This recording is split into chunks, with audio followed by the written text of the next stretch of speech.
Okay, so welcome to another squad building live stream. And I guess there's not that many tuned in at this time. If you're watching the replay, welcome. We're going to continue building squads because there's literally nothing else to do in eFootball. We might play some games eventually towards the end of the stream, but we're going to start by just doing the research and trying to build the best dream team you could using PSG former and current players and legends. So I've already done a little bit of research here. I've made a spreadsheet over on Google Docs, basically listing every player of interest that has played for PSG the last 12 years since the 2010 season up until now. And also we have some legends here in the spreadsheet. So what we're going to do today in the live stream, we're going to actually take a look at their profiles over on eFootball Hub and fill out these fields in the spreadsheet, basically mapping which players are any good, what they cost, and their playstyle, so we can build a good team.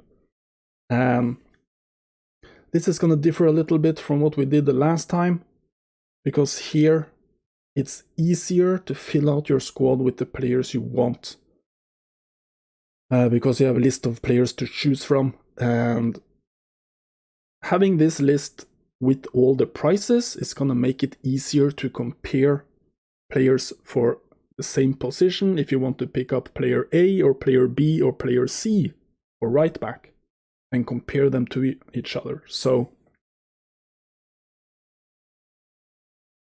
I think we're going to jump right into it. I've already started a little bit and then I thought, why not stream it? So we're going to stream it. We're going to continue here. I think it's going to take maybe half an hour or so to fill out this, and then we're going to try to assemble a team. We're probably going to go with the 4-2-3-1. But I guess the formation can also, we can decide on a formation depending on the players we find. So I've already started with Alphonse Areola, the current West Ham goalie. He played for PSG back in the day. I think he actually was a product of their youth system, actually. Yeah, so Alphonse Areola actually came up through the PSG youth system. And he actually played some games here. I guess most of the games he played were before they started using and spending money. He also has 3 caps for France. So this is a decent goalie, currently playing for West Ham. If you see the names you have downwards here towards like the present day seasons, you see a lot of big names. So I'm not sure you're going to use Areola for anything, but we're going to have him on the list in case anyone needs a goalie. So next one up is Salvatore Sirigu, the Italian goalie. And he definitely played a lot of games, 145 games for PSG, so he is going to be someone to consider here. Yo, Wise Old Cat, how are you, bro? Welcome to the stream. Okay, Sirigu has a current rating of 76 and he can max at 88, so basically the same as Areola right here. So it's going to be interesting to see his price.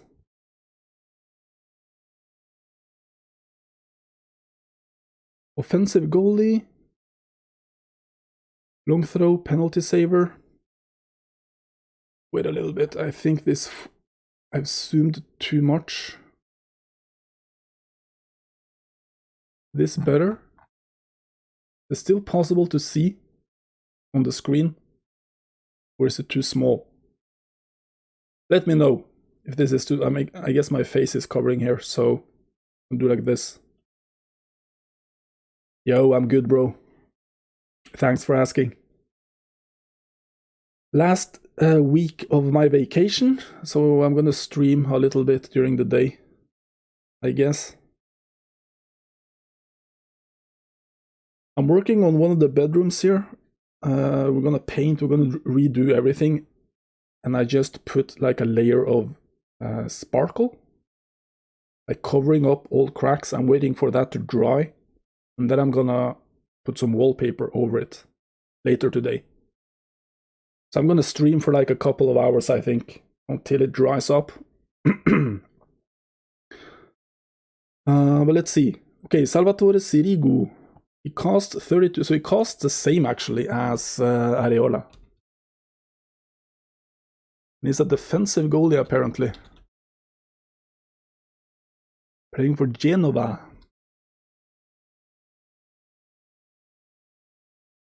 I'm just inserting the club here so it's easier to search inside the game. Because you can't search by name in the game.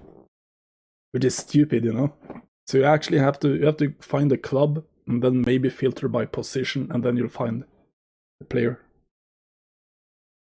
Okay, so Sirigu, he's looking decent. Not sure why offensive goalie is a skill here. I think that it's a bug on their website. He has long throw, penalty saver. Yeah.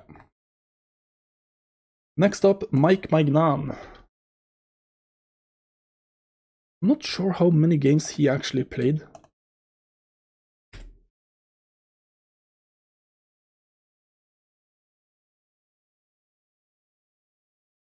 Okay, so Magnum came up through their youth system and played for their second team. He never played for the main team. Obviously, he broke through at Lille. And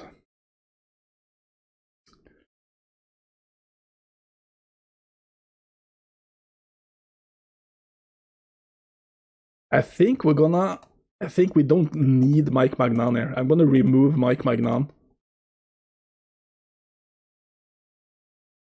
Basically because I don't feel like he's a proper PSG player. And also we don't need him. You know what? I'm not gonna remove him. I'm gonna just put just the formatting here. Text. I'm gonna just put him in like italic.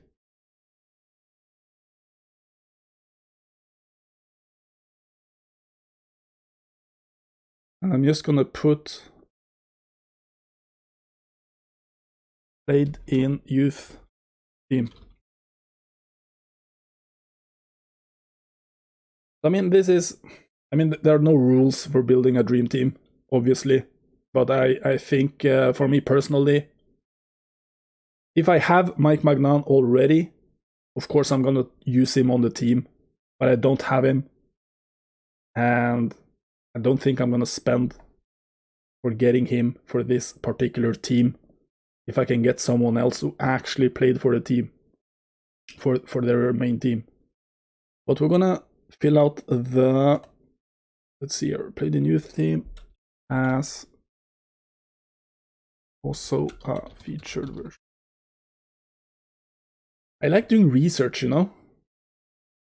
It's almost more fun to do the research and building teams in a spreadsheet than actually playing the game.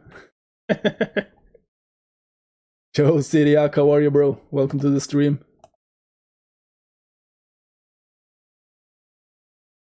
But I mean, all that aside, Mike Magnum card is looking pretty good. It costs 76k. I guess this can actually change, like a lot of these stats can actually change if they update the stats for the current season. I mean, at some point they need to update things, right? Because players actually develop. So at some point they need to adjust the attributes of the players, right? You would think.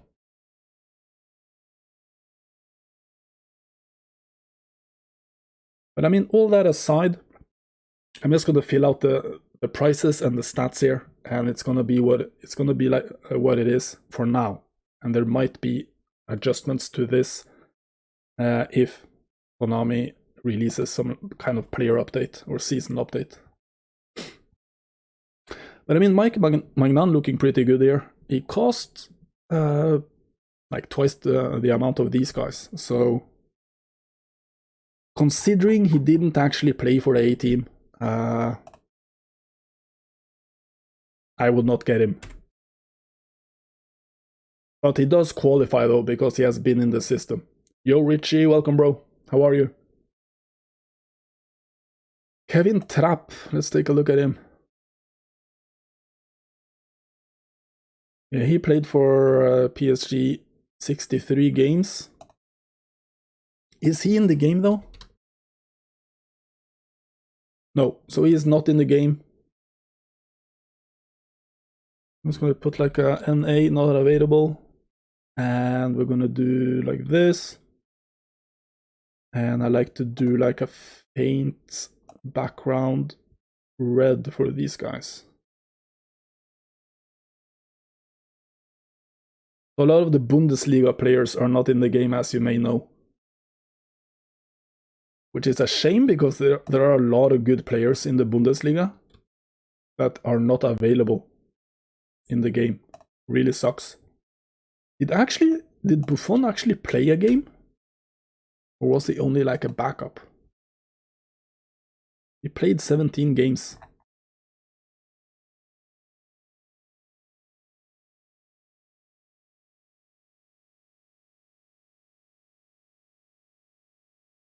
So this guy is gonna cost you 15k. And he's 74 with a max of 86. Defensive goalie. Playing for Parma. Oops. I mean, Buffon is a nice card to get just for all time's sake, you know. If you're building a PSG team for fun, why not include Buffon? It doesn't cost like all that much either, and it's not that much worse than these guys. Like, how much do you think 2 points overall actually matters in gameplay? Do you think there's like a huge difference between an 86 player and an 88 player? Depending on which skills you actually choose to train?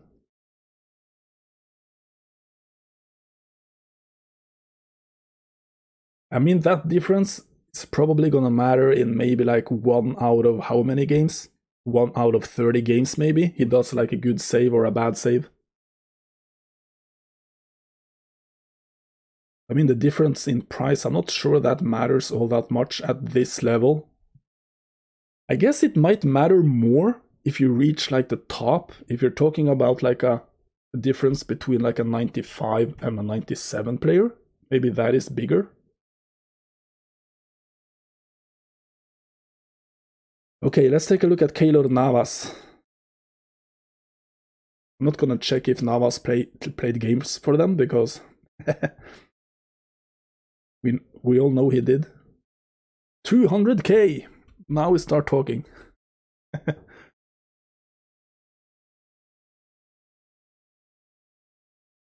I mean, here you see the reason why we include all these guys up here. Because if your main goalie is gonna cost 200k, you're not gonna want to spend that much on the backup goalie. Right? So this is why we do this research and do this kind of list, so we know which options we have as backup goalies. For example, also for bench players. And maybe you want to get like both Navas and Donnarumma for the team, like eventually. But you need to save up GPs. And in the meantime, you can get some of these other goalies. So 83 can max at 93. I think my Keylor Navas actually maxed at 92. I think. We're gonna check that later, because after we do this, we're gonna play a little bit with a PSG team. I have enough players to build a PSG team in my dream team.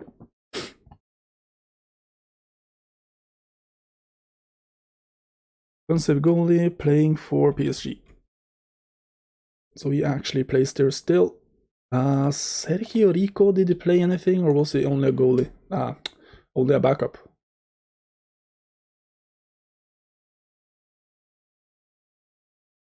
I mean, he played a little bit, not that much.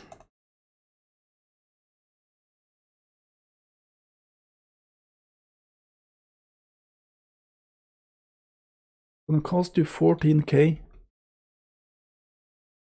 73 overall with a max of 86, so the weakest of these goalies so far.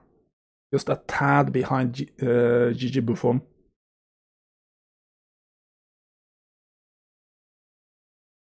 And I guess if you have like 14k or 15k, you're gonna spend it on Buffon instead of Rico. So I'm not sure if we need to have Rico in this list, but I'm gonna include him just in case.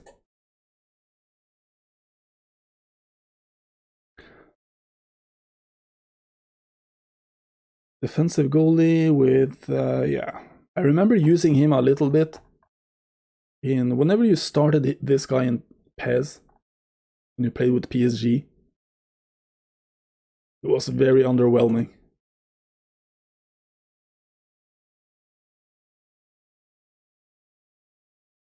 The problem with using Rico with PSG in PES was basically because you would never have your tactics set up. What am I trying to say? The tactic you usually would do with PSG is an offensive tactic. So you need an offensive goalie. So whenever you started Sergio Rico, who was a defensive goalie, there's going to be a clash between his playstyle and your team's playstyle. So he would usually not fit in with doing a high defensive line and stuff like that you would do with PSG. Which is why he didn't work out. Did I search for Donnarumma? Donnarumma. Donnarumma. This guy is costing 390, man.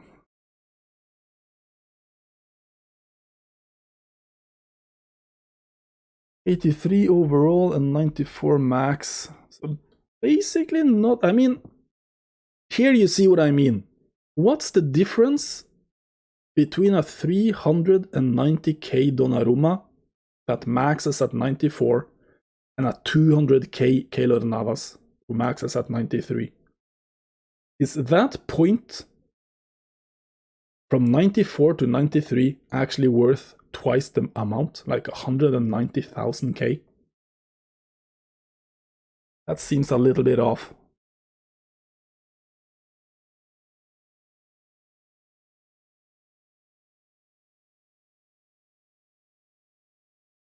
Okay, so here we have the goalies.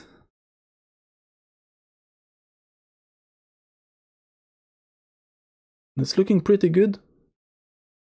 We have a lot of good options there. And it doesn't have to cost all that much.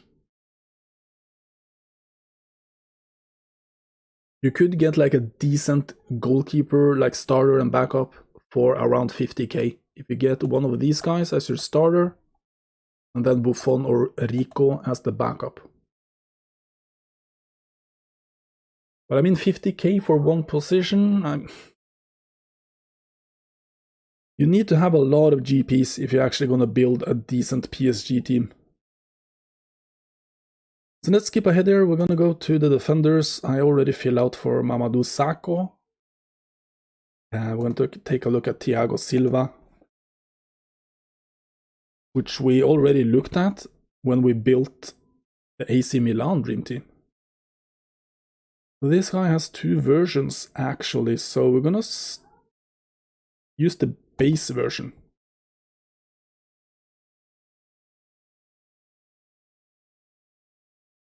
Gonna cost you 120. 81.92. Destroyer. Going for Chelsea B.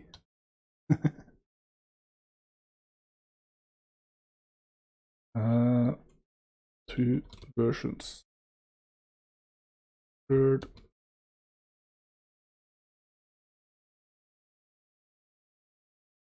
There you go, Thiago Silva. We know him. He is looking pretty good. You can max him at 92. I mean, you can max a 37-year-old at 92. That's pretty good.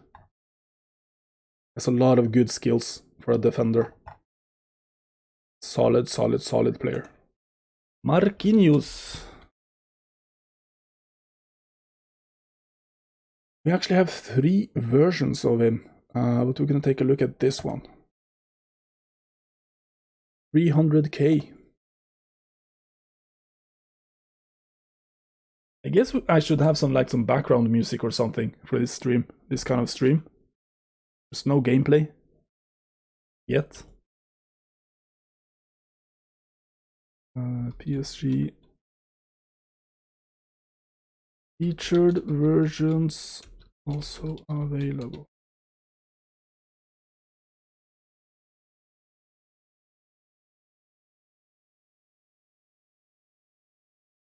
I mean, Marquinhos is an excellent player. Very versatile. You can play him at DMF, CB, and right back if you need it. It's this kind of versatility that's really nice to have in a dream team. Obviously, you're not going to start Marquinhos at right back because he's a build-up center back, but it's nice to know that you can start him there if you need to. Also, as a DMF, I actually started Marquinhos as a DMF back in the early days, back in April, and he was pretty solid over there. Because let's max him out here and see what he can contribute with. Apart from his defensive skills, he can pass a little bit, so it's very useful in the midfield if you want someone to basically be a ball winner and also have decent passing and also decent speed. It's actually pretty good at DMF. Yo, Jaeger, welcome, bro. Welcome to the stream. How are you, bro? Next up is David Luiz. Is he in the game? It's not in the game, bro. What a disappointment.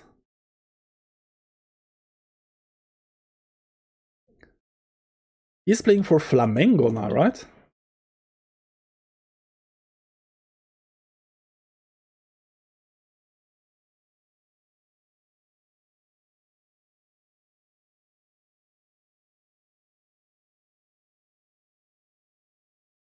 Really sucks that they don't have every player in the game.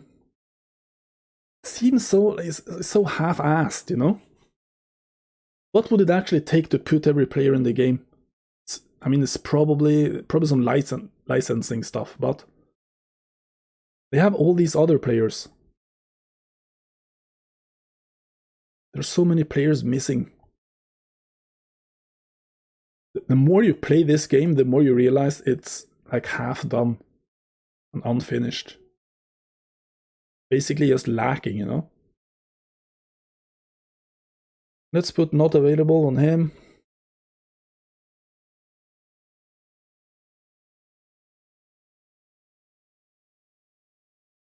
Kimpembe, let's take a look at him.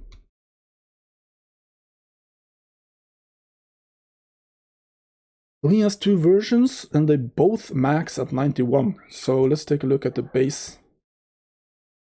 Gonna cost 76k. 79, 91. This is a pretty good card, I guess. I've used him a little bit.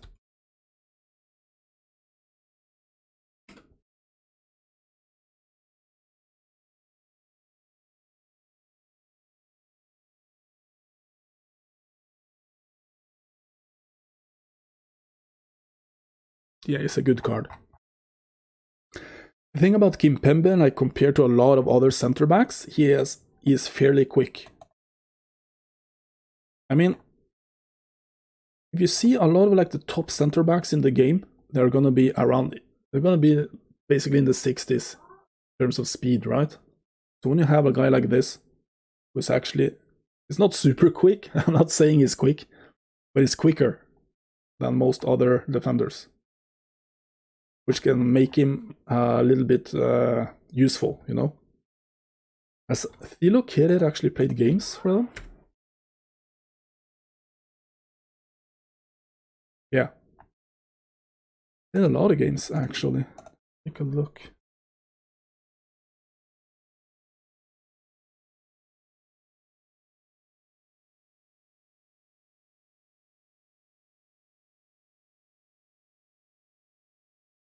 Okay, so Kehrer is only a 20k player. That is not that bad. 73. He has a ceiling of 88 now, so it's not like the best center back, I guess. But as I said earlier in the stream, if you need some fillers for your squad while you get more GPs, while you save up GPs to get better players, I mean, a player like Kehrer at like 20k, very affordable. And if you get him up to like 85 and then give him the playstyle boost, you get him up to 88-ish.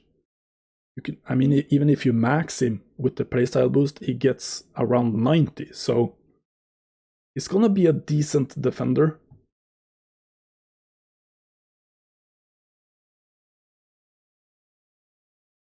You max his defense, it's gonna be in the mid 80s. Pretty solid. He has heading, man marking, interception, and acrobatic clear.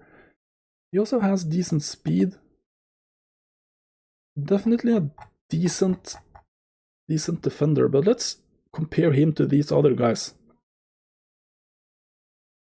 I mean, Sergio Ramos is going to be in a league on his own, but I mean, Diallo and Nianzou are also going to be other options on the cheap, I guess. Abdou Diallo, has he played? He's played 50 games, so...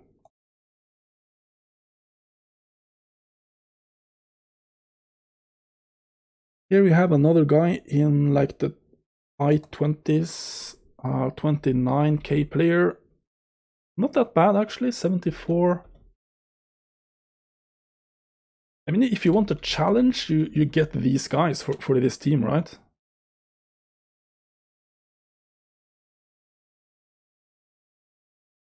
Can play center back, left back, is left-footed, fairly tall.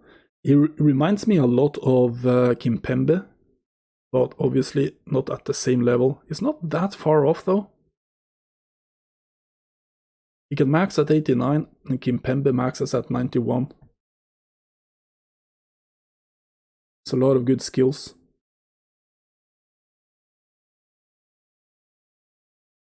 And if you max him, you get his defensive stats in the mid-80s, and his speed is gonna be... This is a decent card, no doubt, at 29k. If you're building like a budget PSG Dream Team, these are the guys for you to get. And maybe also Mamadou Sakho, just for old time's sake. Nianzou, let's take a look. If he actually... I guess he's at Bayern now. I'm not sure if he actually played the games for PSG. He played 6 games and scored 2 goals. As a center back. Not shabby at all.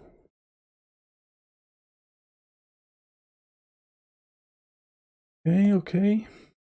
Have a look here. 9k.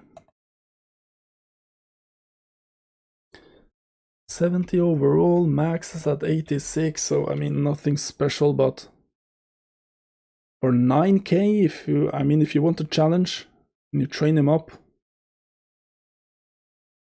build up.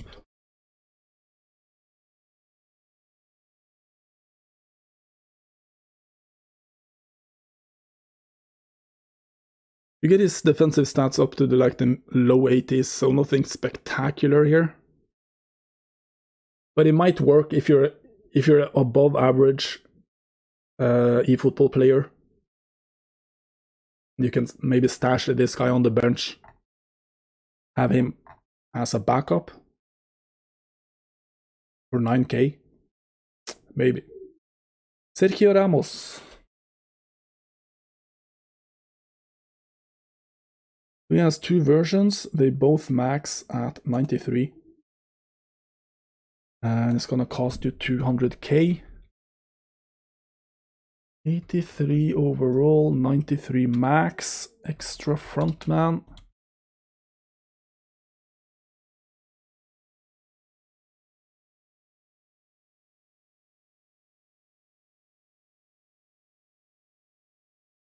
There we go. Here we have the center backs. So basically you have a lot of high price options here. You have Sergio Ramos and Marquinhos. Those are, I think, the main guys. And then also, I mean, Thiago Silva is a pretty good option here at this price compared to these guys. There's not that big of a difference between Sergio Ramos and Thiago Silva in terms of both their current overall rating and their max rating. But you can save like 80k by getting Thiago Silva instead. You could actually build like a pretty decent center back pair with Thiago Silva and Kimpembe here for 200k. These two, right? So instead of getting like Sergio Ramos for 200k, you can use that 200k on Thiago Silva and Kimpembe, and you're gonna be good to go, I think. And then you add a backup. You could do Tilo Kehrer or Abdou Diallo as the backup, and you're gonna be good to go. Unless you have a lot of GPs, you can splash. You go for Marquinhos and Sergio Ramos. Okay, I'm gonna get something to drink. I'm gonna be back in like 2 seconds, literally. Okay.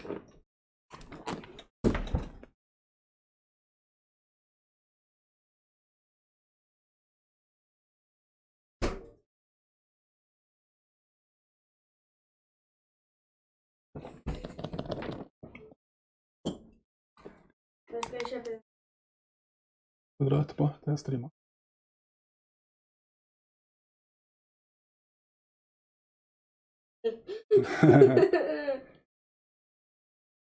Vi kan dra og gjøre det klokka 2. Rett. Vi prøver.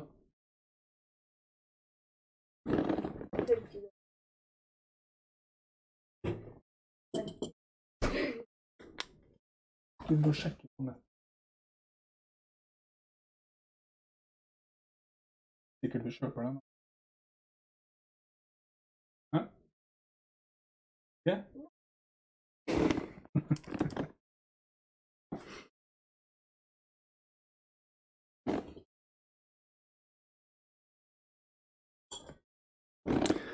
I think I'm gonna find some background music in the next stream, because I want to find like a good source for background music, so I'm not surprised by any crazy music that I put on, if I put on like a playlist.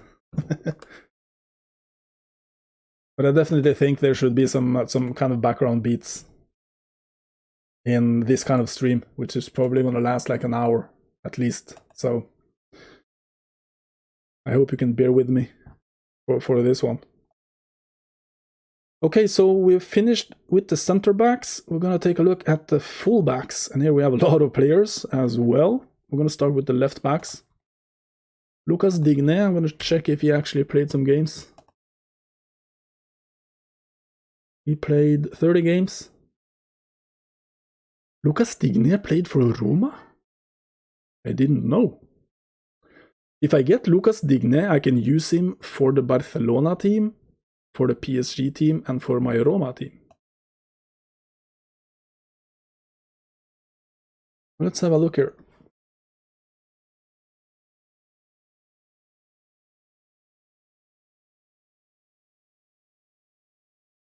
It's gonna cost 51k. 77 overall. 90 max. He's an offensive. It says wingback on the screen here, but I'm pretty sure it's called fullback in the game. I'm just gonna put offensive because we know it's in regards to the fullback position, so offensive. Plays for Aston, red-blue. I mean, this is a solid left back. He can play center back also and left midfield if you need it.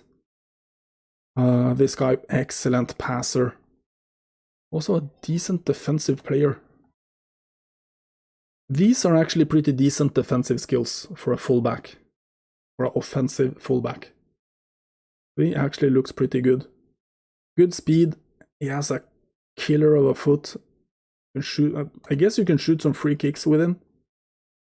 He has 77 place kicking and 78 curl with 90 kicking power.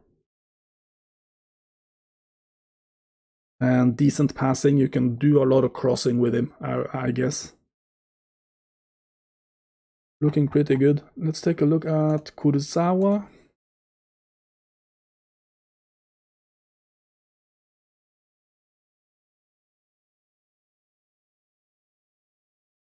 I already have him for my Monaco team.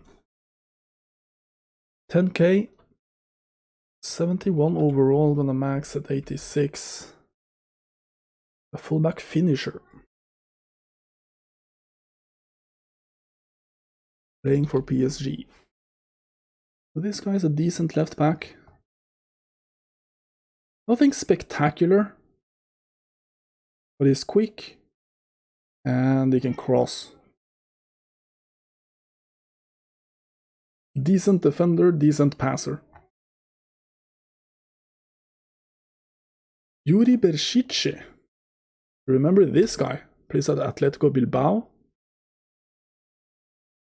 Let's gonna see if he actually played some games here.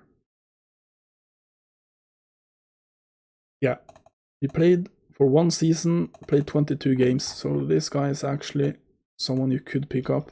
Not sure what kind of stats he actually has, or if he's actually in the game. Yeah, he's in the game. Yuri Berchiche, 34k. 76, he maxes at 89. Also offensive fullback. And for Bilbao. Blanco y rojo.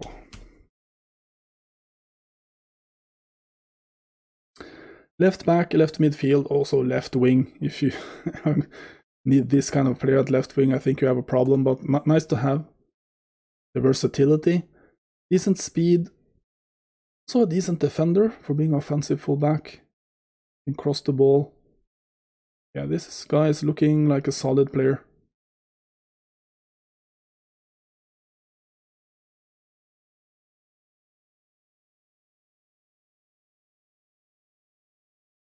I mean, if you compare Digne to Yuri here, I mean, Digne obviously the bigger name. But I would say there's not that much of a difference in their skills here, and you can save almost 20k by getting Berchiche. Juan Bernat.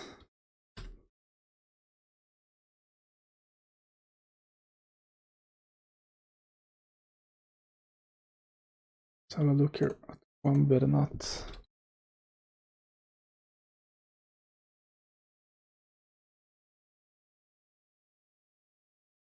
$32k actually.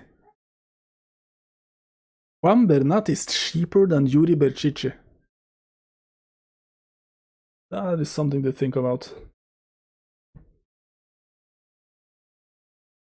Maybe it's just me having an affinity for Juan Bernat. I really like fullbacks with the double touch. Let's have a look here. So Bernat is even more versatile than some of these other guys. You can play Bernat actually left back, left midfield, and center midfield if you need it. And then he has some secondary positioning at left wing, right midfield, and center back. You're not gonna use him there, but he's versatile.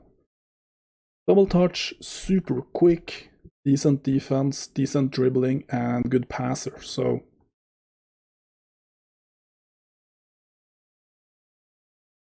I mean, if you gave me the choice between Lucas Digne and Juan Bernat, considering the prices, I'm gonna go for Juan Bernat. Let's take a look at Nuno Mendes. I guess he's gonna be the big wild card here, because he probably is gonna be pretty good. Missed a little bit interested in his pricing, which is 39k. So Nuno Mendes is actually a lot cheaper than Lucas Digne, which makes me think Digne is a little bit overpriced for some reason. I guess Digne is probably the best defensive fullback out of these guys. But I mean, a player like Nuno Mendes is super exciting player. He can actually play center back? Really? Left midfield, left back, center back. As primary positions. Not like Digne, who only has left back and then center back as a secondary. I think Nuno Mendes actually is looking pretty good, but he can't defend though. Nuno Mendes is an offensive player, attacking player, primarily.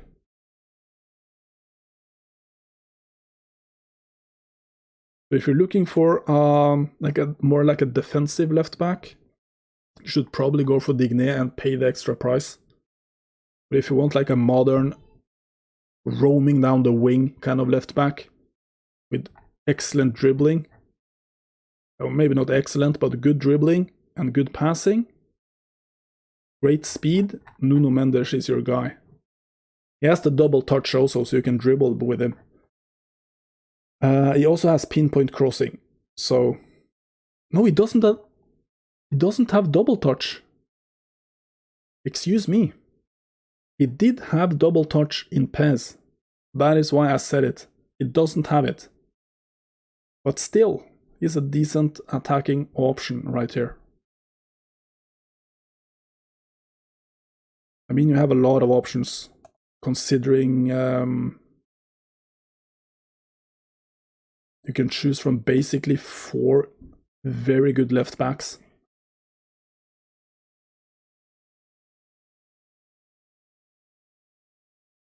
You know what I'm thinking? For me personally, what gives Juan Bernat the edge here is the double touch. And also he's the cheapest one of these 4. I would actually go for Bernat right here, and maybe Nuno Mendes as a bench player, because of his versatility. Okay, let's jump ahead to the right backs. So we're gonna take a look at Sabali, who is currently playing at the Real Betis.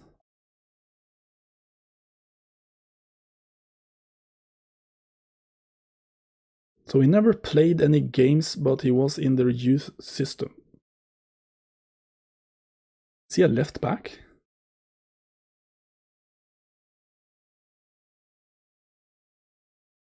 He's a right back. I can play both sides.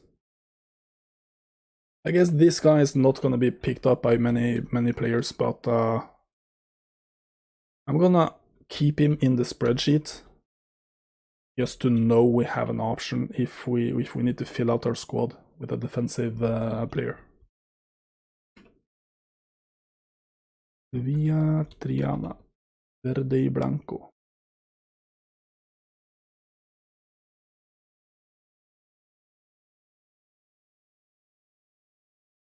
He doesn't have any skills, and pretty sure you won't be using this guy, considering the options here. But let's continue with the list and see if we might remove him eventually. Serge Aurier.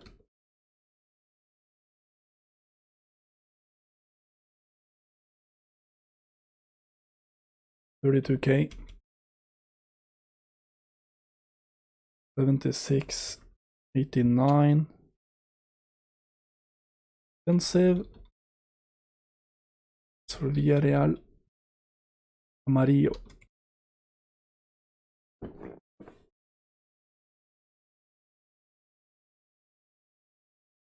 This is a pretty good right back.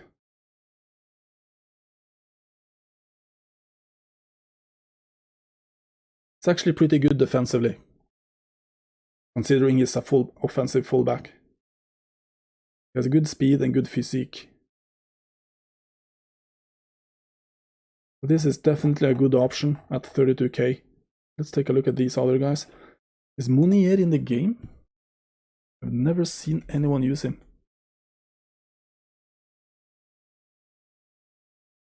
Yeah, here he is, actually. Talking about versatility, take a look at this guy.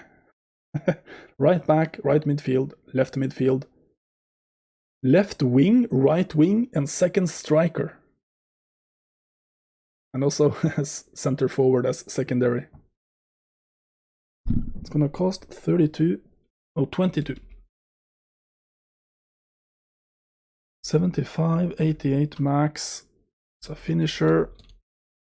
Doesn't have a team at the moment.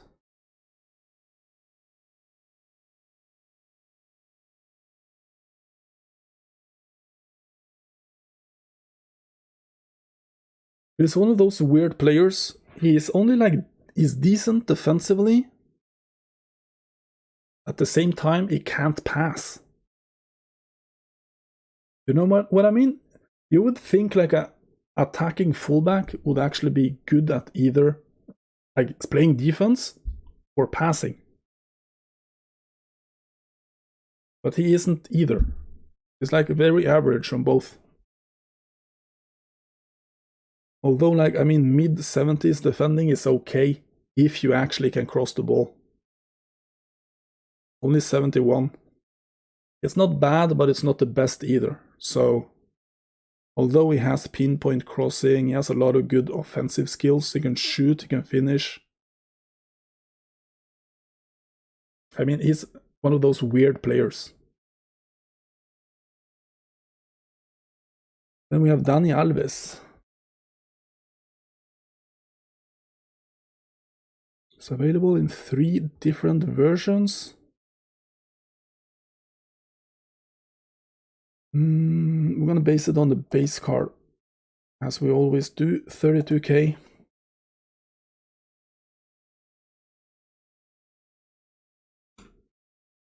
A roaming flank.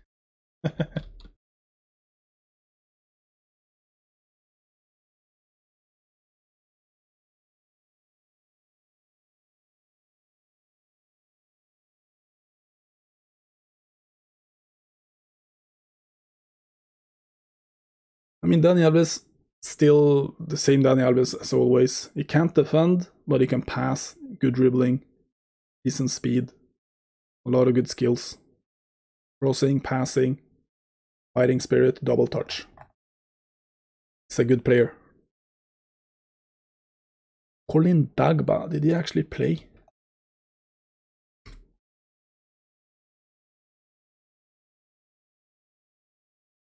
He's played several games, actually. He's at Strasbourg on a loan at the moment.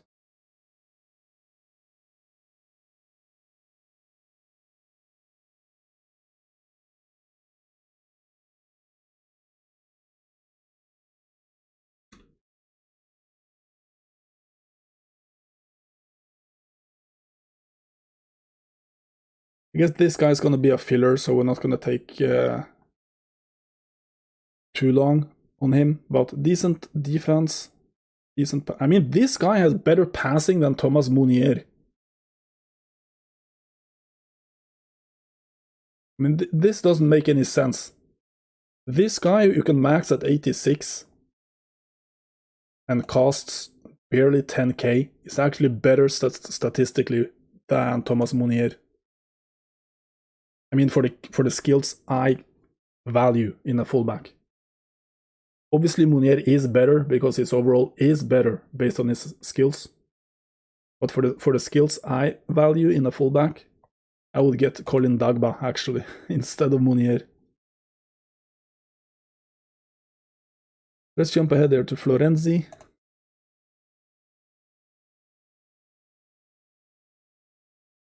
Who I also included in the AC Milan Dream Team, right? And I also have him for my Roma Dream Team, so he's very been around.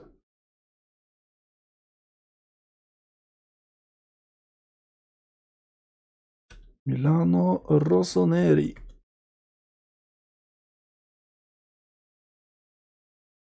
We can play basically anywhere. On the right side primarily, center midfield, and also on the left side.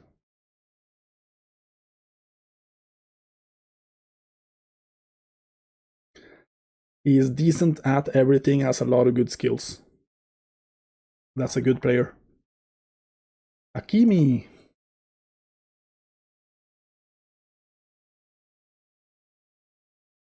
This is probably going to be the priciest fullback on this team. 110k. 79 maxes at 92. It's a finisher. Playing at PSG. So he can play both sides. He can also play right midfield and a couple of other positions. I mean, we know about Hakimi. He's decent defense, decent passing, decent dribbling, extremely quick, and good stamina. I think his stamina is very useful here because you're usually going to use him as an offensive fullback running up and down. And I also like that he has the crossing, fighting spirit, and very useful fullback, like a modern type of fullback. Nordi Mukiele is a new signing. But I don't think he's in the game. No, so Mukiele is not in the game. He's coming from the Bundesliga, so he is not there yet.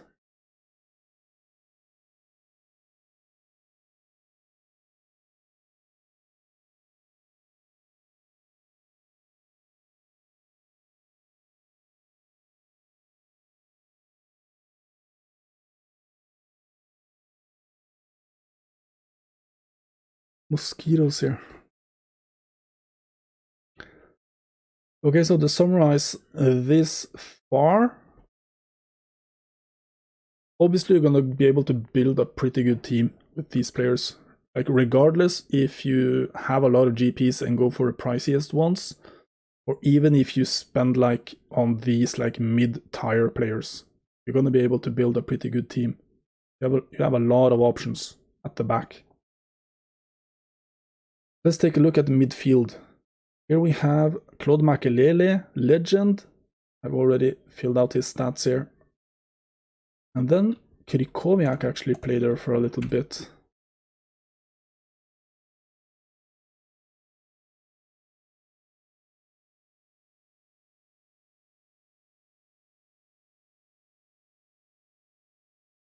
He only played like 11 games.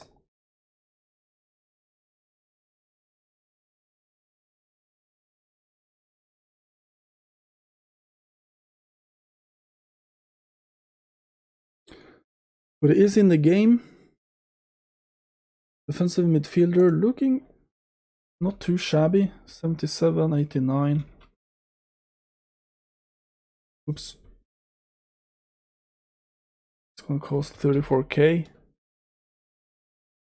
Destroyer CMF or DMF. Playing for Athens. I think it's playing in the Middle East right now. But last season he played for Athens.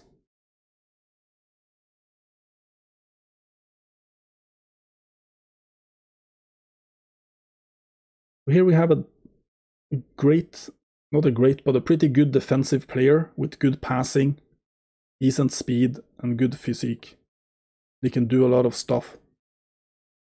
So this guy is actually a good option as the DMF. We're going to take a look at Paredes and Pereira right here, Danilo. To compare, Leandro Paredes, you have two versions. They both max at 90. Leandro Paredes is going to cost you 47k. 77.90. Anchorman.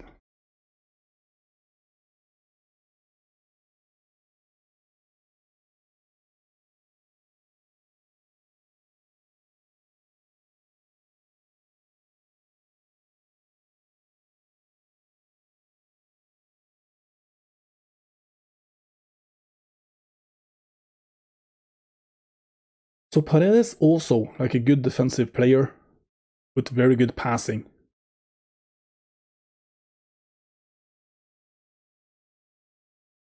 I guess it's not that much of a difference between Paredes and Krychowiak, but I mean the difference obviously is their playing style. Krychowiak being a destroyer, Paredes an anchorman. I have a feeling like Krychowiak is gonna be more aggressive, while Paredes is more like a playmaker who likes to pass the ball. And then you have Danilo.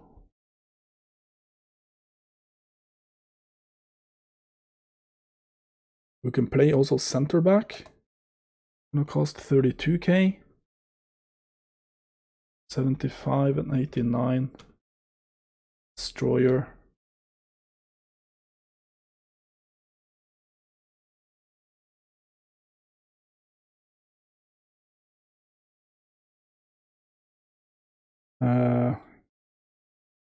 Good defensive skills, which makes him suitable for center back as well. And then you have decent passing, and he has a lot of good skills as well. But I mean, you don't probably not going to use Danilo as kind of like a playmaking defensive midfielder. He's more like a pretty much like a destroyer. He's in there to win balls and press.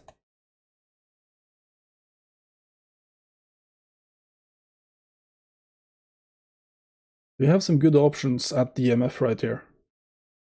Although there's no cheap options here, like there are here.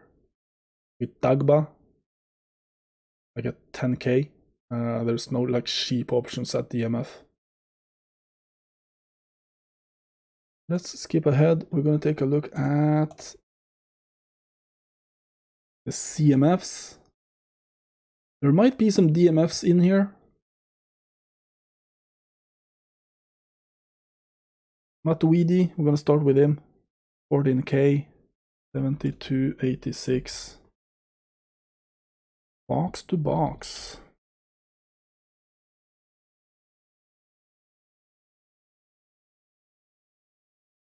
Miami, blue and pink. Black and pink.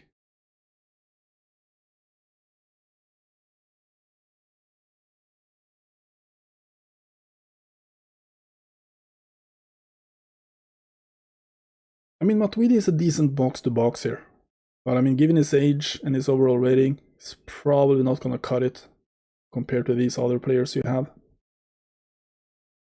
But he is decent defensively, a decent passer, decent speed, he has a lot of good skills. It can be a cheap option if you need to fill your squad. Marco Verratti.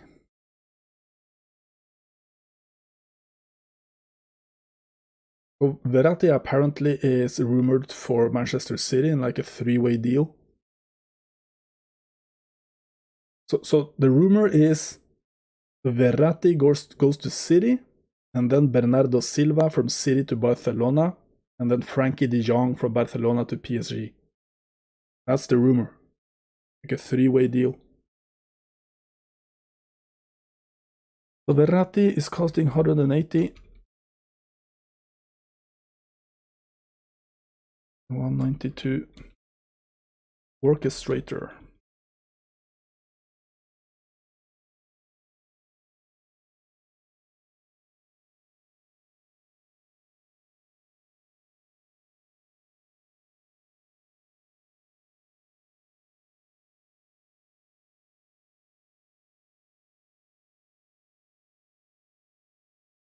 Verratti can play DMF as well, but I think if you want a proper DMF who can actually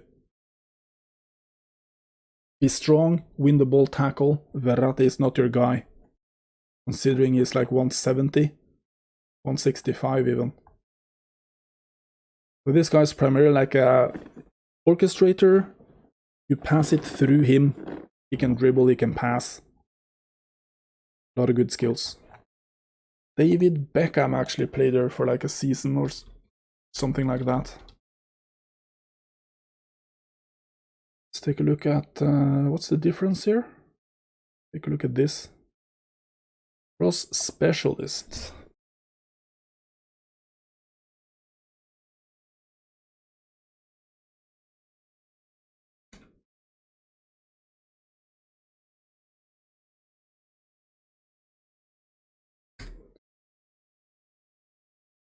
David Beckham actually played here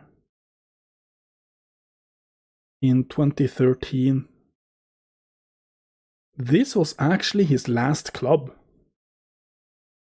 I've always thought he played at Galaxy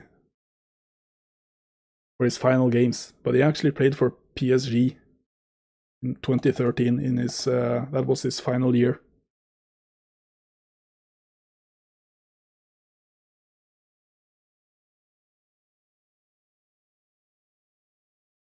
Then we have Rabiot, who is currently on his way to Manchester United. We have a pretty good box-to-box midfielder who I think a lot of people have forgotten about because he hasn't been playing all that much at Juventus, I think.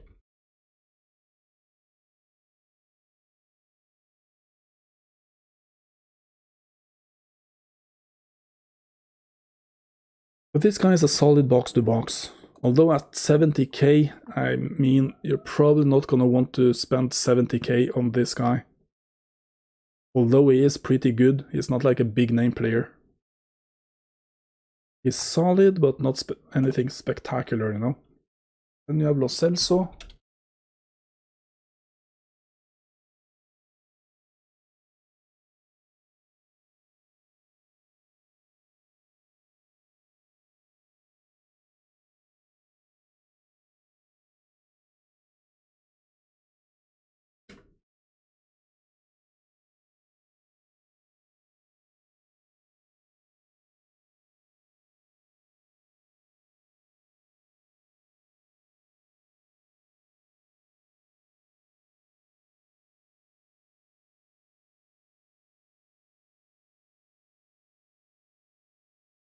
So, pretty good dribbler, good passer.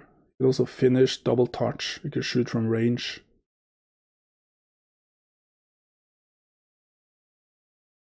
There is a featured version of him. Idrissa Gueye.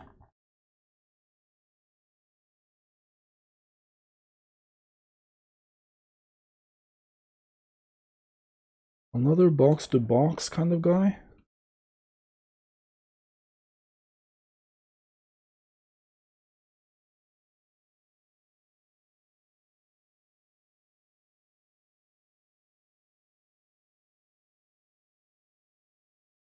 I guess if you need a box-to-box, you're gonna compare this guy to Rabiot and Wijnaldum. Let's do a comparison after we fill out Wijnaldum's stats. I mean, this is like primarily like a defensive box-to-box midfielder.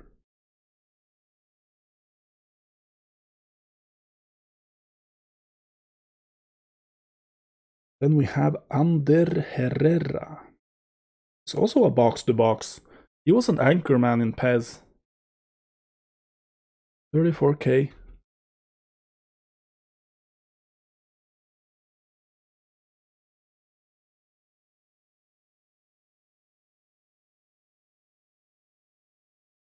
So they changed his playstyle. But this is also like a very decent guy, like very average overall. Nothing spectacular at all, you know?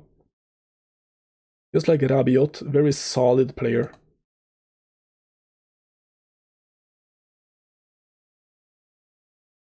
Then we have Rafinha, currently at Real Sociedad.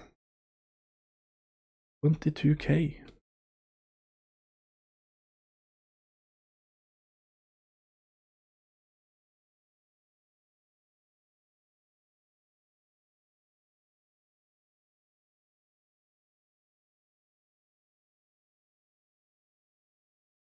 Can play a lot of positions, so this is the brother of Thiago. Liverpool's Thiago. If you didn't know, they came up through the Barcelona system. So good passer, good dribbler, double touch. I mean, if you compare Rafinha to Giovanni Lo Celso, I guess you probably are gonna go for Rafinha, considering the price and their skill level.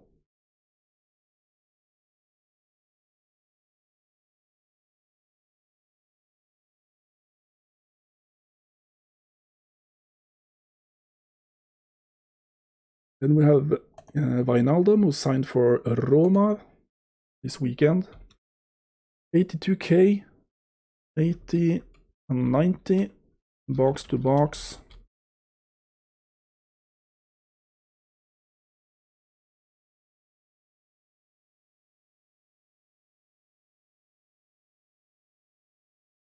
Another solid player, like these box to box guys that they have are all very solid, nothing spectacular. They're very good at both aspects of the game. Both the defense and their passing is solid. Then we have the new guy, Vitinha.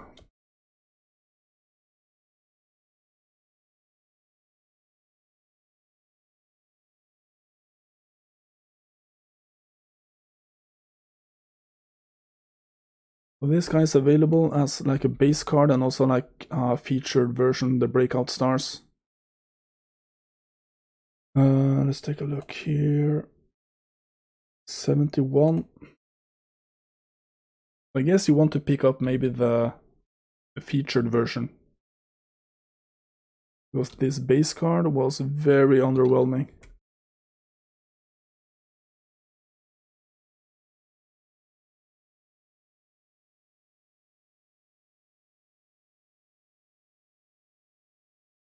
But I mean, at 13k, let's take a look.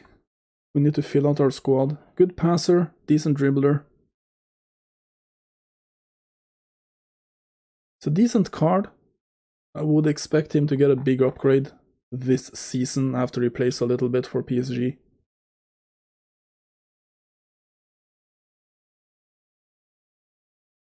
And then they also signed Renato Sanchez.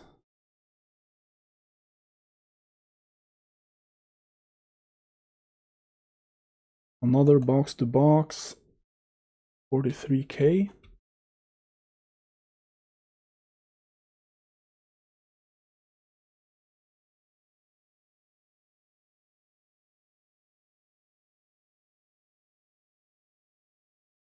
We can max at 89.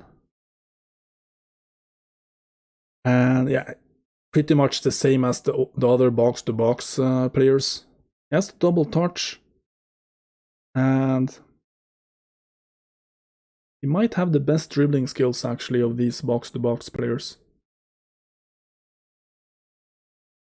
Maybe we should sort these guys by style. So we start with the box to box maybe. Insert some room here. Rabiot.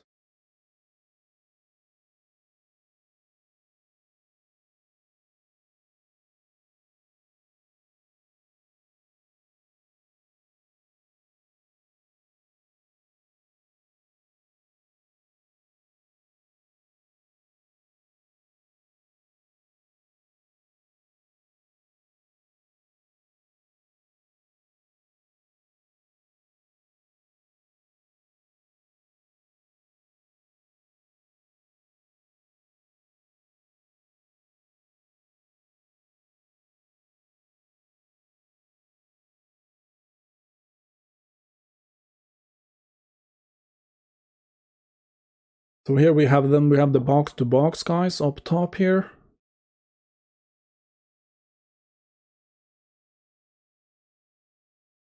So the most expensive one is Wijnaldum, maxes at 90, and then we have Rabiot at 70k, also maxing at 90. And then you have Idrissa Gueye at 51, Renato Sanchez 43, Ander Herrera at 39, 34.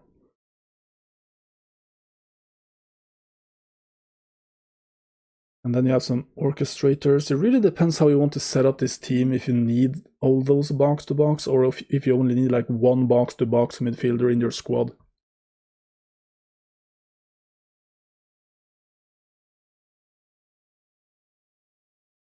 I think Rafinha is looking pretty good at 22k. And even Vitinha at 13k. He maxes at 86. He has decent passing skills and decent dribbling. You can make use of him. But obviously Verratti is gonna be like the main guy.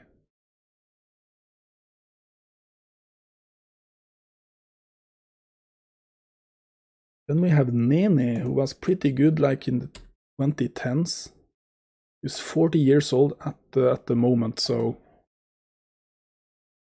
you have to be really like a dedicated PSG fan, I think, to consider signing this guy.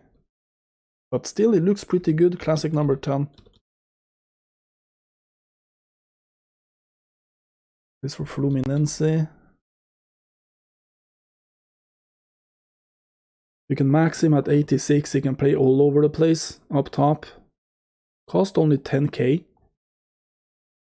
Good dribbler, good passer, decent finishing. And at this point in his career, he might be like a substitute. Definitely a good player for 10k if you need to fill out your team, fill out your squad. Javier Pastore. Currently playing at Elche, actually. Costed 14k.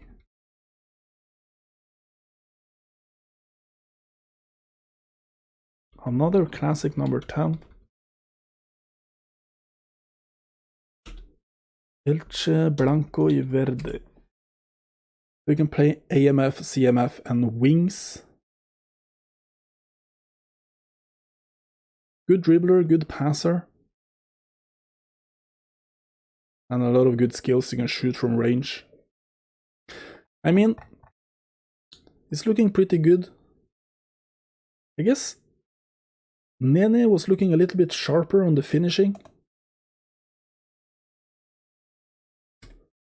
But then Ben Arfa, did he actually play games?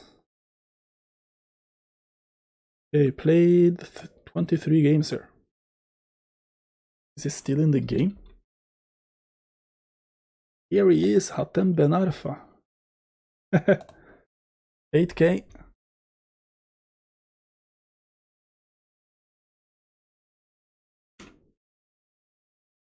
Playmaker.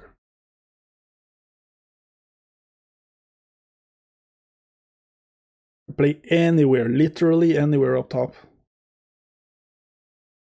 Great dribbler, decent passer, decent finishing. Double touch. I mean, this guy is primarily a dribbler, pretty much. And then Ronaldinho Gaucho. Ronaldinho played for PSG before he came to Barcelona, actually. PSG was his first... Wow, they have this version of him? The Milan kit. That's pretty cool. Yeah, so Ronaldinho played... Basically, I wouldn't say he broke through at PSG, but he was in PSG, coming from Brazil. Had a couple of good years there. So there we go, Ronaldinho Gaucho. So as like these central creative players like the AMFs here, you have actually a couple of cheap options who are good at dribbling and good at passing, which I think could be good enough. If you're a good player and you can dribble and you can pass, you could actually, with very little problem, actually train these guys up to mid-80s overall and then play with them effectively as like a number 10 behind the forwards. I actually think that. But I mean, if you have Ronaldinho Gaucho here, that's the guy you're gonna use, I think, as the AMF. But these are good backups for this price, like 10k, 14k, 8k.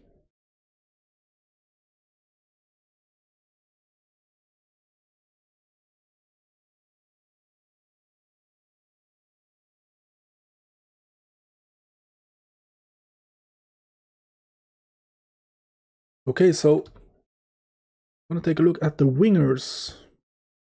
So Kebano, who currently playing for Fulham, actually came up through the youth system here for PSG, so I have included him just in case. Guess we're not gonna use him, but let's fill it out here. 5,968, 84. Roaming flank. Fulham white.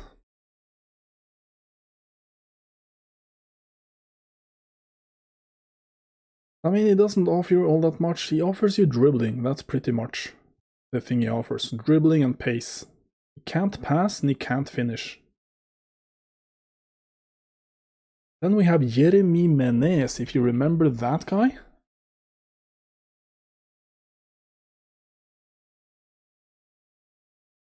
Is still in the game.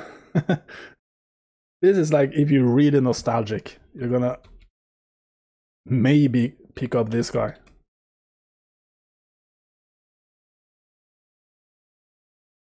Actually a goal poacher. He's become a striker, actually, center forward.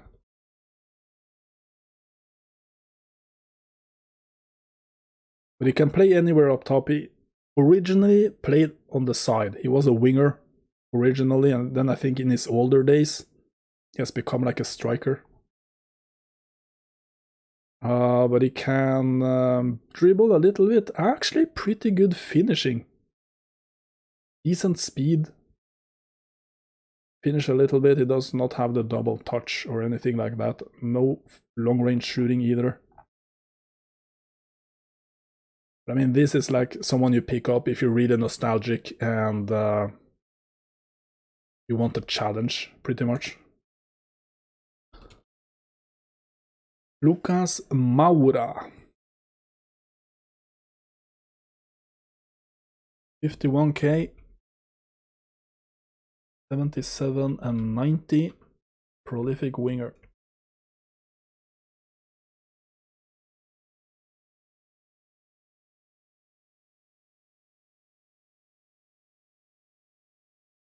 Tottenham, white, black. White, blue? Two versions. Feature.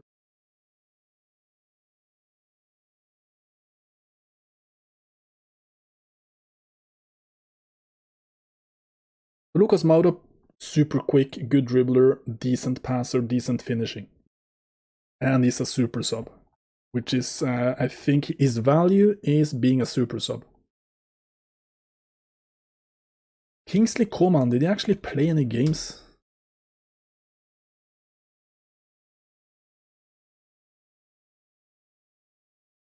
Yeah, he played a couple, like 3 games.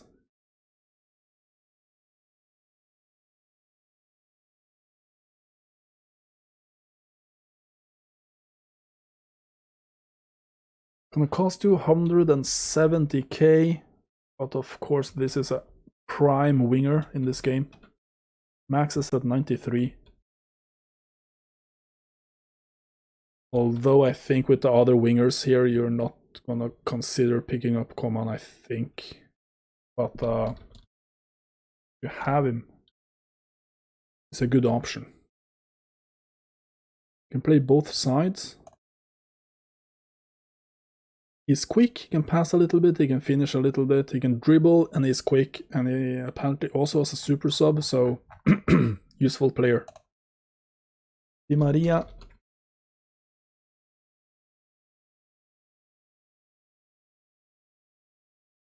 120. I think when you see here, like in comparison, Coman and Di Maria and the prices here, I'm gonna think like Di Maria is a bargain.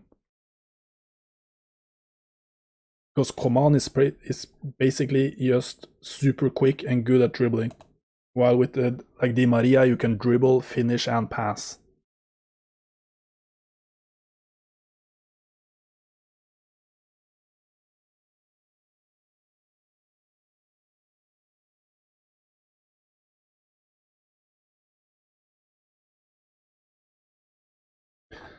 Di Maria is looking like a super good card at 120k.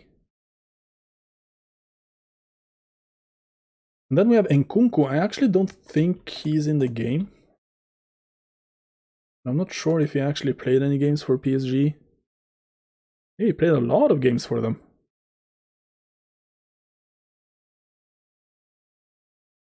But he's not in the game, I think. No. Another one of these Bundesliga players not available in the game.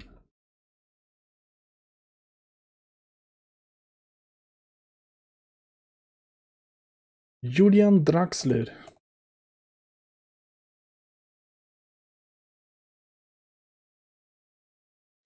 So this guy, I have him listed as a winger in my spreadsheet, but he can play in the middle as well.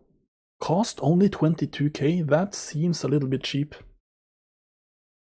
considering his skill level. All player, PSG.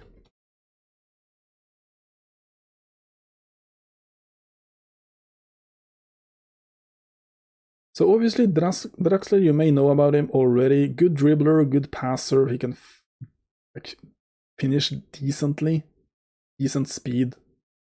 He has double touch and a lot of good finishing skills and also some passing skills.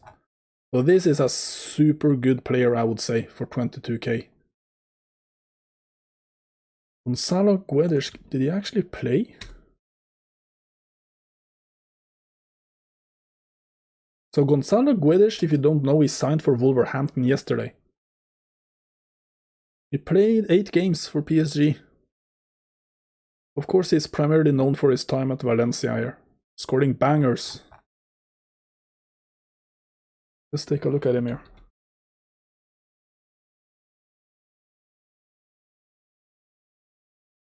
So this guy can play basically anywhere up top. Max is at 91. This is a good card. It costs 70k. This is gonna be a good pickup for Wolverhampton, you think? Yo, Lento. Taking a break, eh? I think it's a good thing to taking a break, definitely. It can get a little bit too much with the eFootball gameplay. Especially considering like there's nothing to do in the game.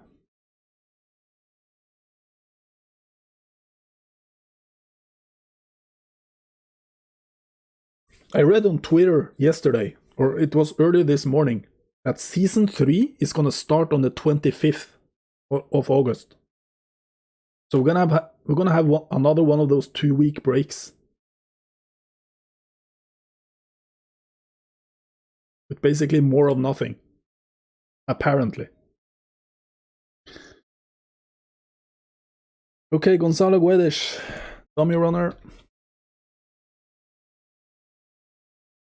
Valencia, blanco y negro.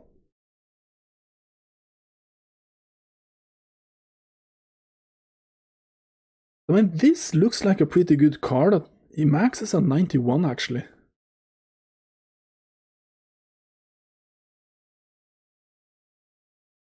And as you may expect, he has long-range shooting skill. I mean, this guy only scores bangers. Good speed, good kicking power, good finishing. He's not the best passer, he has decent dribbling. Take a look at some Gonzalo Quiddish bangers.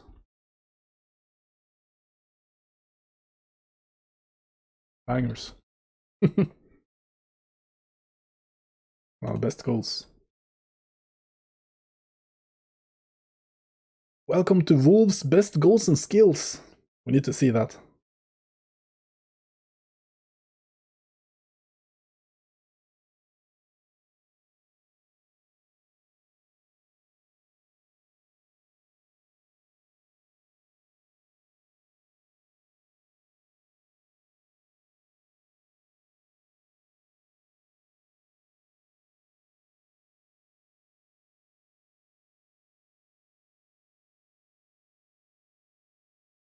I mean, this is one of those guys who only scores bangers.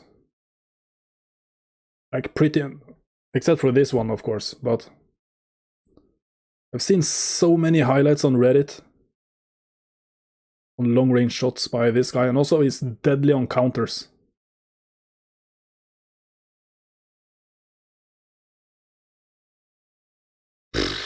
That is ridiculous.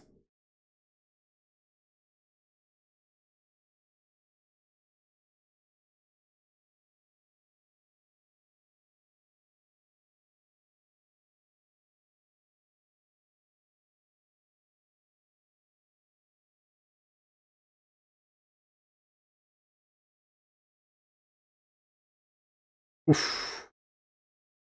Is that against Barcelona?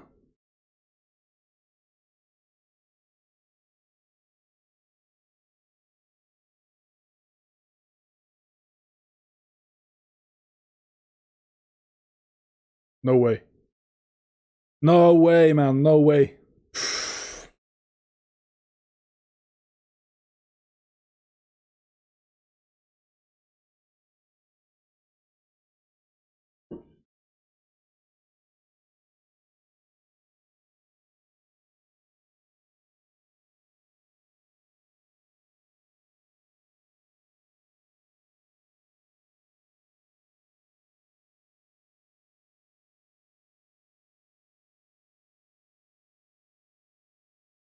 We're only 2 minutes in.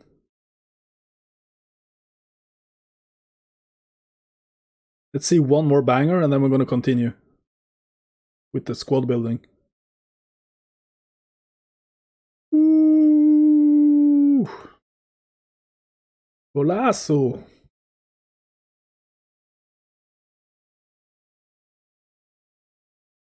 So, where were we? Yeah, Gonzalo Quiddish, pretty good player. Great signing for Wolverhampton, no doubt. Jonathan Ikone, did he actually play? Played a couple of games, he came up through their system. Guess he can be an option, let's take a look here. We're gonna finish this, like the spreadsheets. It's the players you see right here. We're gonna finish this, and then we're gonna start up eFootball, and we're gonna build a PSG team. Inside Dream Team. I think I have enough players to actually build a team without having to acquiring anyone. Okay, here we have Jonathan Ikone, 43k, 75 and 90. All player.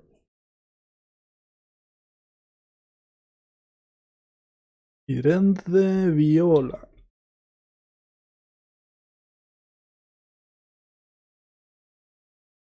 Great dribbler, good passer, decent finisher, good speed. I mean, this guy is a good card. At 43k. I mean, there is, like, the other whole player here is Julian Draxler. But I mean, considering the price, and I mean, they are very different players. Draxler is a little bit taller than Ikone. And a little bit slower, I guess, with doing dribbles and stuff. But I mean, Ikone at 43k is a pretty decent. I would say that's a great acquisition.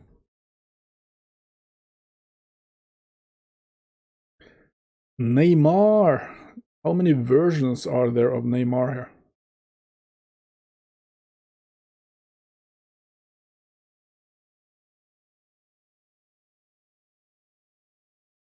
$490k.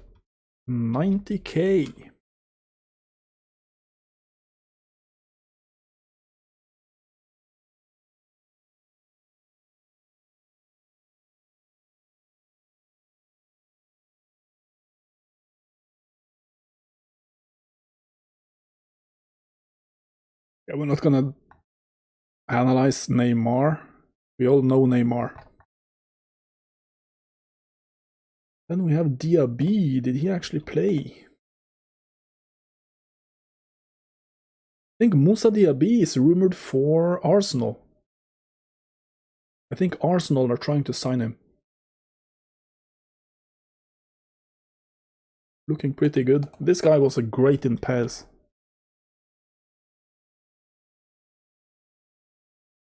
$70k winger. They aren't cheap though. That's the thing.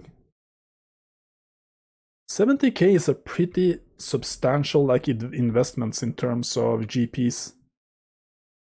And if you're not gonna have 70k just lying around and you think, I'm gonna spend it on Moussa Diaby.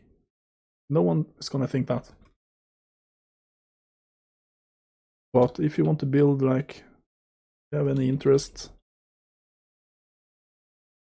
I think the challenge here could actually be like build a decent PSG team with PSG academy players. But I mean, Diaby right here can play both wings. He's super quick. And he can dribble. His passing is so-so, his finishing is so-so. So this is like a dribbling kind of player. Double touch. Can shoot from range. Although he doesn't have the good finishing skills, so I'm not sure how effective that's gonna be. Pablo Sarabia.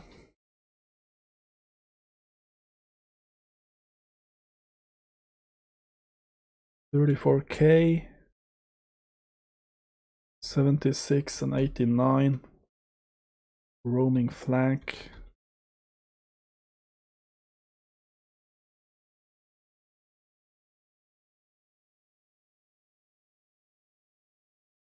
Very versatile player this also. We can play anywhere except for defensive midfield and center back. But this is a very versatile player as well, who is decent at everything offensively. And he's a super sub, so this guy is a very interesting player to pick up at 34k, to have on your bench maybe.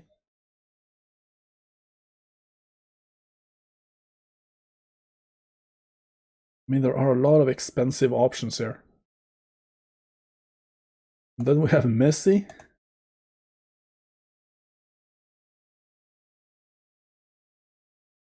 How many Messi? There are 6 Messis. And this one is gonna cost you 1.1 million GPs.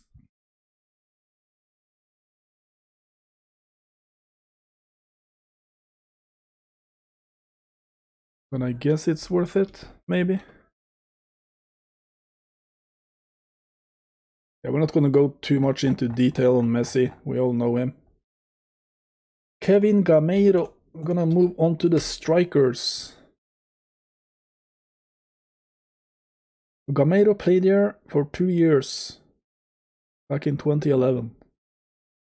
Currently at Strasbourg, as you may know. He played some seasons in Spain as well. Super quick and deadly finisher.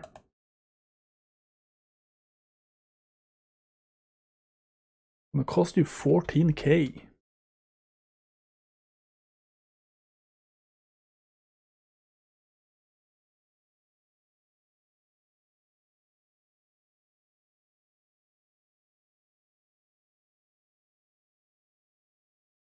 So basically Gameiro can finish, and he has speed, and he's a super sub. I guess that's the value he has.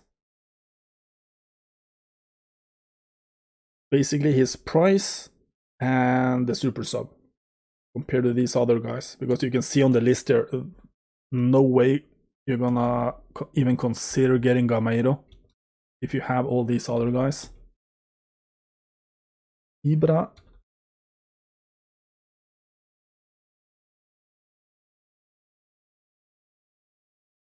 Zlatan is costing 120k. The max at 92. Is he really a goal poacher? I thought it was a target man.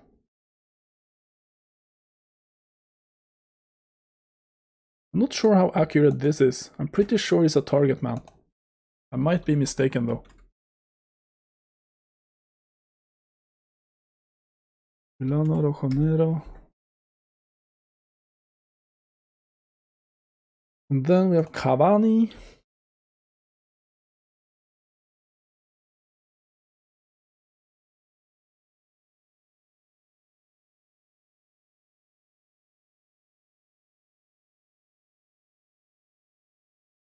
82k. I guess, I mean, both Zlatan and Cavani are still pretty useful, but their main issue is their lack of speed. I think even though like a player like Cavani can actually play both wing positions and center forward, you're gonna need to be a little bit careful, considering he is not very quick anymore. It's not gonna run down the flank, you know. Although you could argue he was never like really quick, but he's still pretty good, decent speed, good finishing skills, very good offensive awareness, and he has a lot of like favorable skills for a striker. And then Oddson Edouard, I think he came up through the system. I'm not sure if he actually played any games for them. Also, Edouard came up through the system. Look at Edouard's stats here for the under-21 national team. 17 goals in 14 games.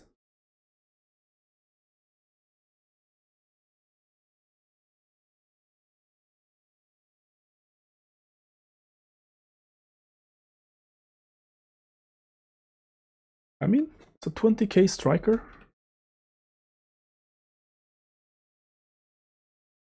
This is basically like a budget option if you don't have enough GPs.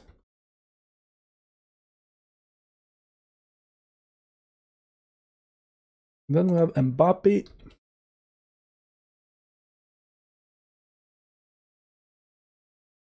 $1 million. I think you're actually gonna need, if you want to build the entire team here, you're gonna need $2.5 million just to get Mbappe, Messi, and Neymar. And then maybe another million actually on the rest of the guys.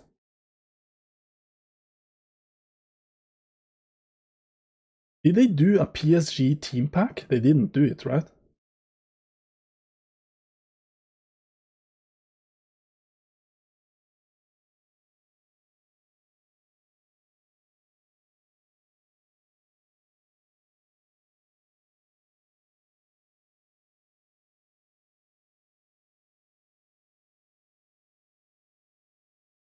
Timothy Weah. Did he actually play there? Played, yeah, 5 games, came up through the system. I guess he didn't come up through the system, but he was inside the system.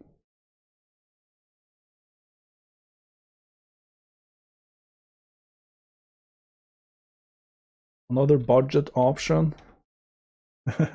69 overall, 86 max. I think he actually might be a super sub. So he might have a little bit of use off the bench. He's super quick. I mean, he in theory could be very useful like as a super sub off the bench late in the game if you need to counter. And you need like a super quick option up top. And then Eric Maxime Choupo-Moting.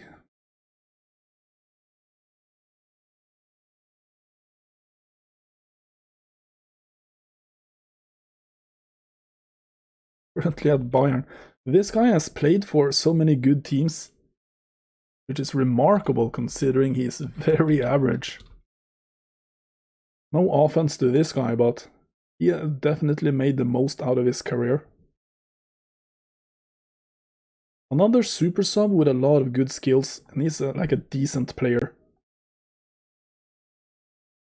I mean, so we have Gameiro super sub, we have Weah and Choupo-Moting super subs. Out of these guys, I would actually get Choupo-Moting as a super sub.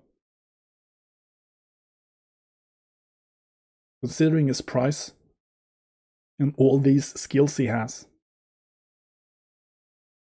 It's actually decent both at heading and regular finishing. With Weah, you pretty much get a good on-the-ground finisher, while Choupo-Moting can give you a little bit in the air as well. Then we have Mauro Icardi. 76k.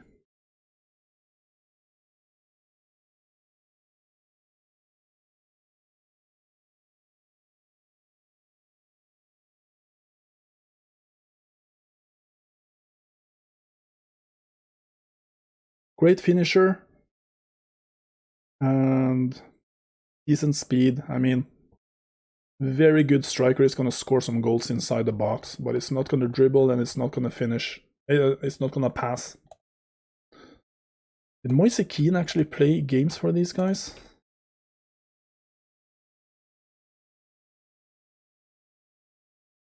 Yeah, he actually scored some goals as well.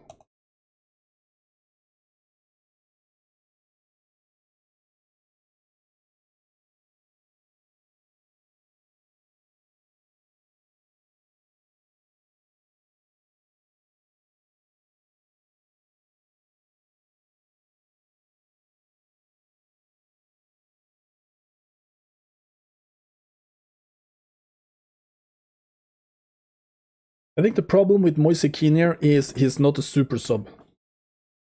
Otherwise, he would be definitely a good option to have on the bench. But I mean, he is a decent budget option also, if you don't have enough GPs to get these big name guys.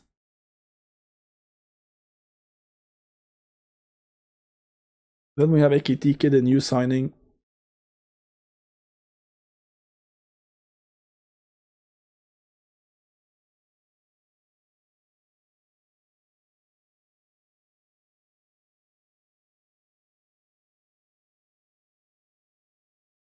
Okay.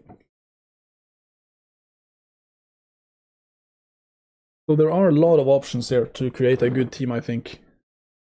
Let's try to create the theme. The team. Let's see, PSG team. We're gonna go with the 4-2-3-1, which I think is probably the best setup for them.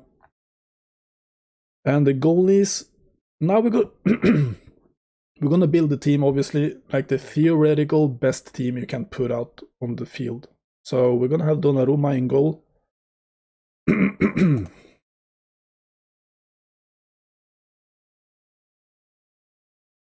And then the backup goalie is gonna be Navas.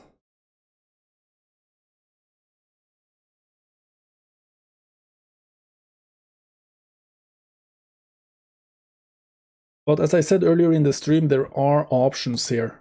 If you want to go for something like low budget and still be able to feel like a decent player, decent team, you could go for Areola, Sirigu, these guys. Buffon, Rico as backups. And then our center defense is gonna be obviously Sergio Ramos and Marquinhos, I think. Yeah.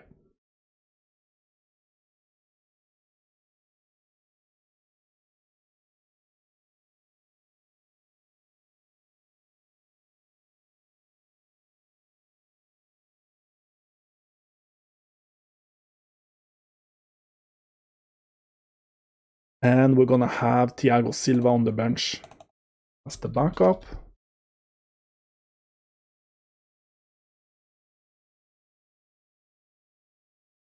So here we have a lot of flexibility because both Sergio Ramos and Marquinhos can also play right back. But we're gonna go with a proper right back as our starter, and that is gonna be Hakimi, I guess. I would make the argument that Serge Aurier also could be the starter here, based on his defensive stats. But I'm gonna go with Hakimi because he's overall the best player.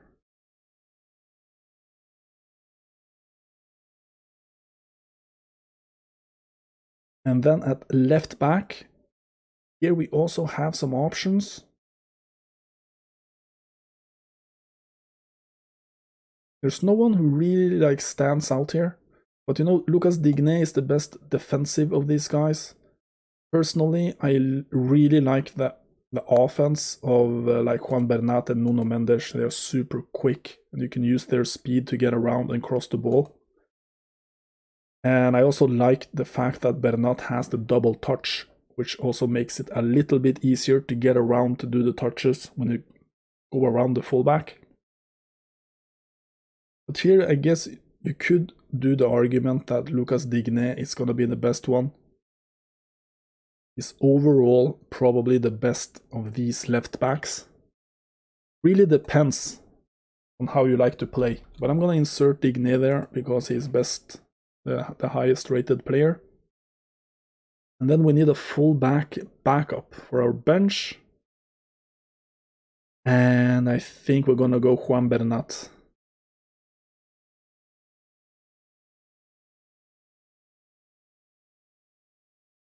Or maybe Serge Aurier, maybe. If we do like a Serge Aurier over there, because Hakimi can also play left. So if we need to shuffle a little bit here, I mean, Aurier can also play left. He can play both sides. Also Florenzi can play both sides. This is basically a toss-up between Aurier and Florenzi, I think. Also Dani Alves, obviously very versatile.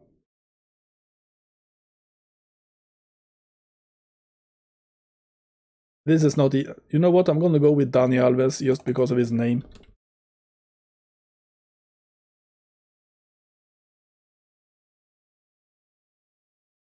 And then we're going to need... We're going to have one like defensive midfielder. Like defensive, and then we're going to have one more like a box-to-box or kind of like a playmaker. So I'm thinking for our holding midfielder right here, it is... If you have Claude Makelele, that is the guy, obviously.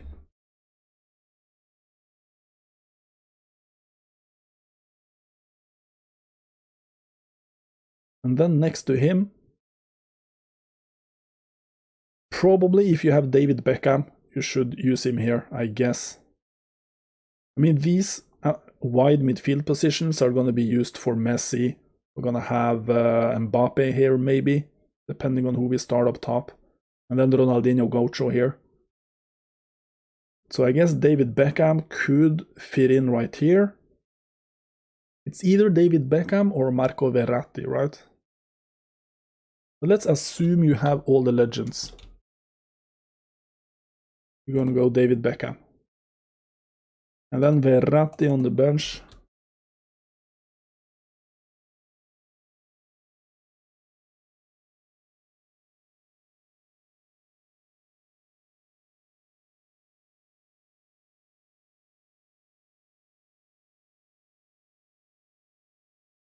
And then it might be useful to have, if we have room for a box-to-box midfielder on the bench, or like a creative guy. Let's put Ronaldinho here.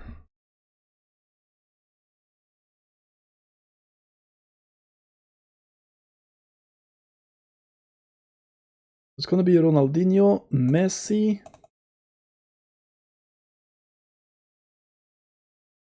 Who is the default Messi here? This one?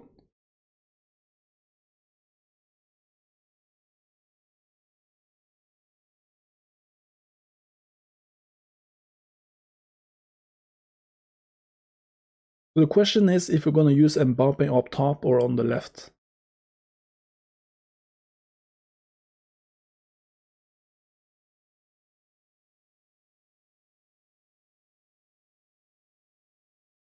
I think it would be cool to have Zlatan up top, actually.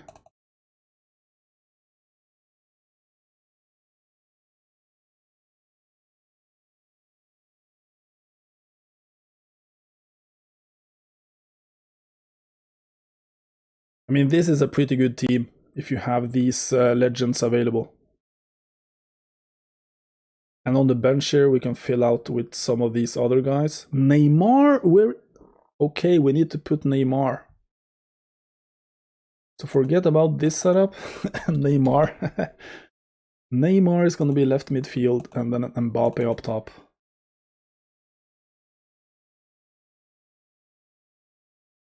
Here we have it. And then Zlatan on the bench. Ibra and Cavani is going to be the backup strikers.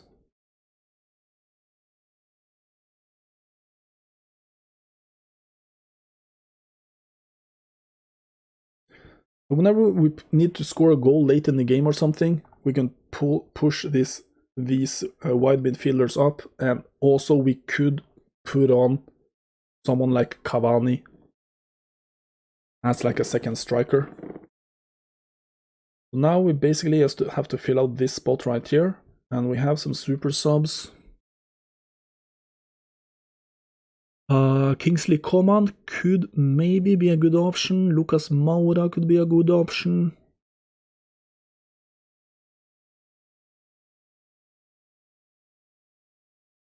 So many good players are really difficult to decide. But we need a super sub on the bench, so we are gonna go with probably Kingsley Coman.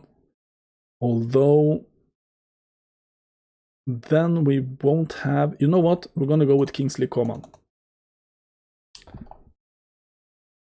Because if we put Coman onto the pitch, we could push Neymar into like central positions, or even Messi can be pushed into the center position, and you can have Coman on the wing. You could sub one of these guys off and then put Neymar, Messi into the middle and push them up. I think this gives you a lot of flexibility. You have a super strong team with a lot of flexibility, while playing it's not too crazy, like it's not too attacking minded. It's a 4-2-3-1, which will allow you to take advantage of the players you have, and you will have control of the pace. You can play possession, you can play counter, you can play however you want. There's not like a crazy amount of attackers, which obviously is going to be very tempting if you actually have a lot of these attackers. It's very tempting to go with a super attacking formation. We're just going to leave you exposed in the midfield. But I think the balance of this team is actually pretty good. There you have it. We're going to save that, and we're going to head into the game. And see if I can start it up here.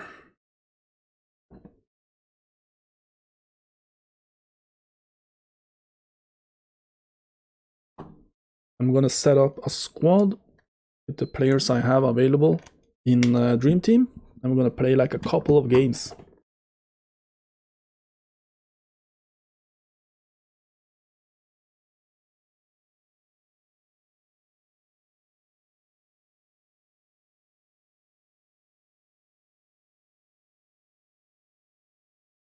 It actually took 2 hours to do the research here.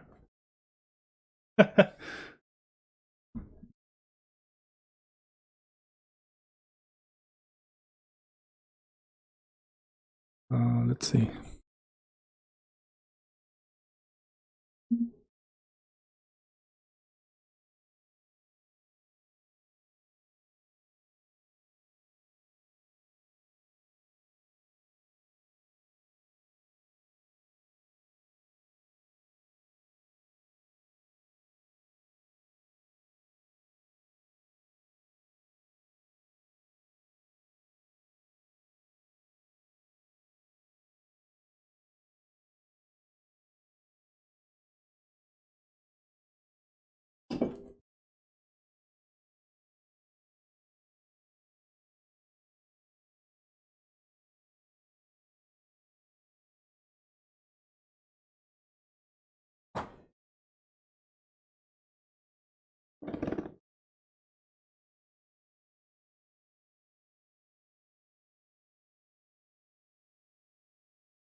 So obviously on this team I will actually be able to start a lot of these guys. I don't have Donnarumma, I don't have Digne, I don't have Makelele, and I don't have Beckham, but I have all those other guys. So my squad is gonna look a little bit different than the team we composed here. Like the best possible theoretical team is what I put on the screen there.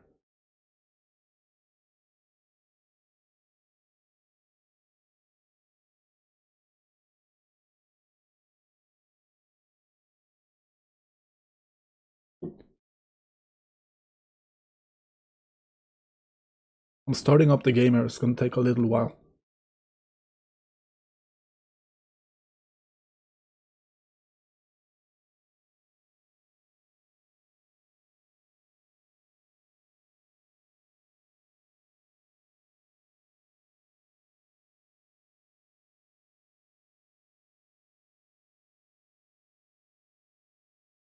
My jersey, it's Flamengo.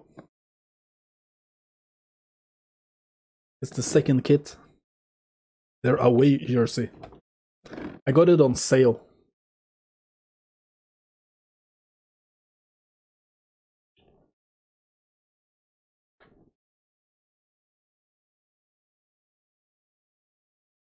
Joe Anastasios, you're just in time for the gameplay, bro. We just finished like 2 hours of research.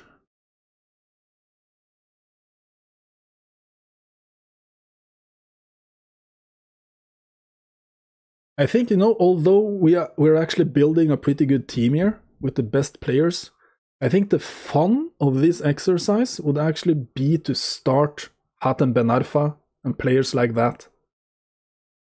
Like have like a strong core of really good players, and then mix in here and there like one or two like more obscure players, you know.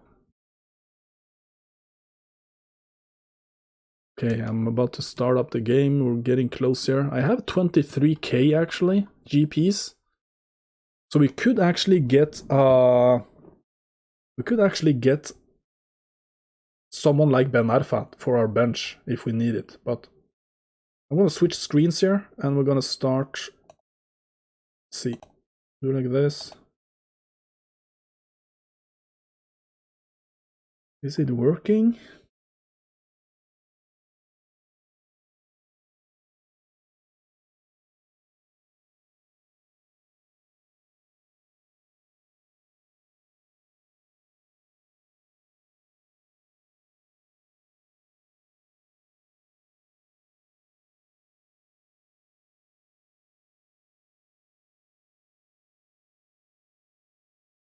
Like this. Let's have a look here.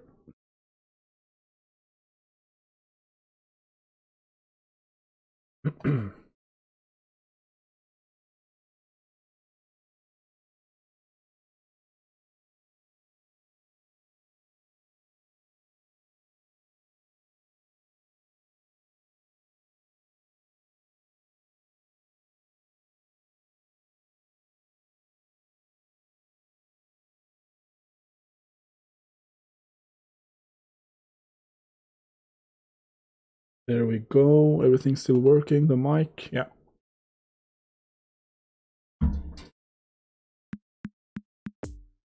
Okay, so let's set up a new game plan. Let's switch to PSG first as the default team.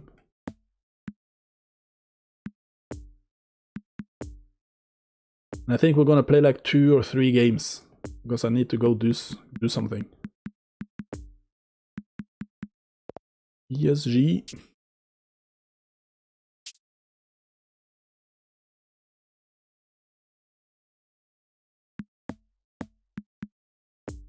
No.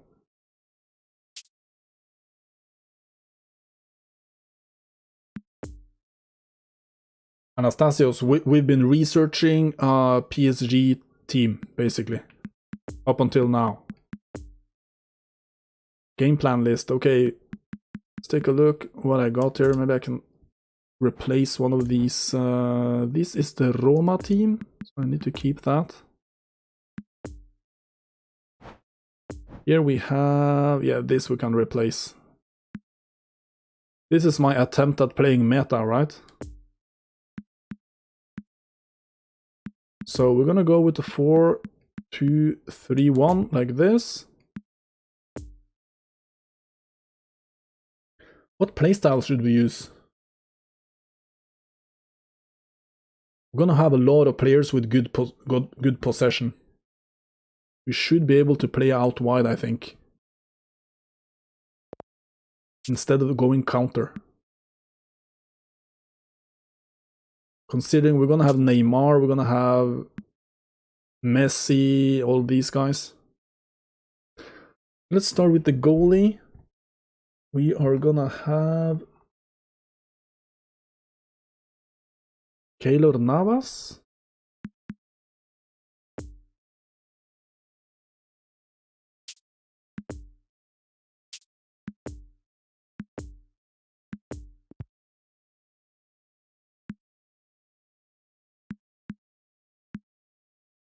You know what, I'm just gonna start at the top here and let's insert players as we go along.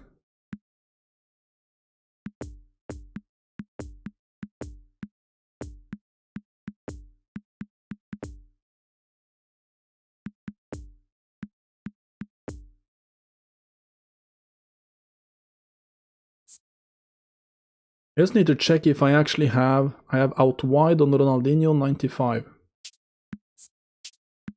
Neymar 80.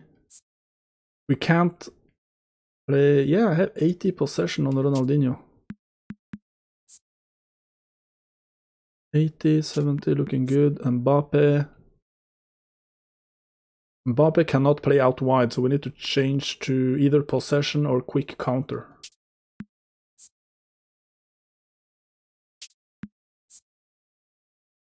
I guess we could try possession and see if it works. I'm not sure how effective it's gonna be.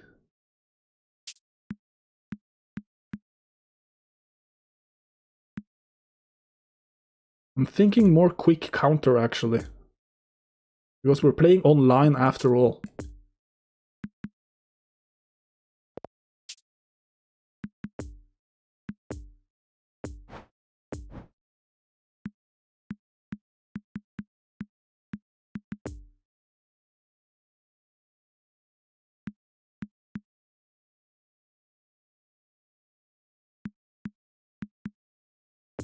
Marquinhos. Okay, I already have Marquinhos. Let's see. I have this Marquinhos right here.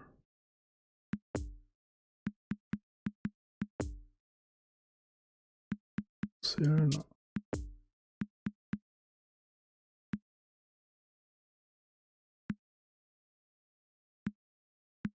Verratti.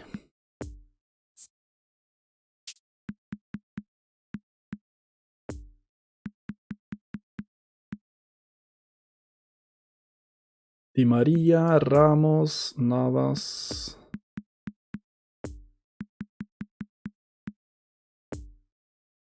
Di Maria is gonna be a bench player in this team.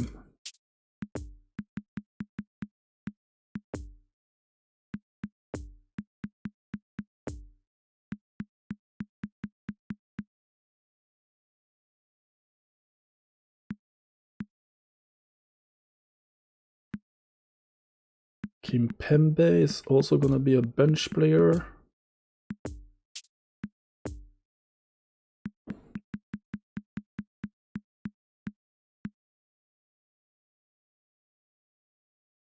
Zlatan, bench.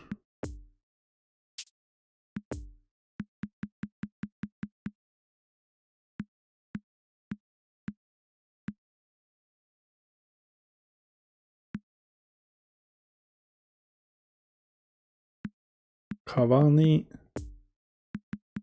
bench.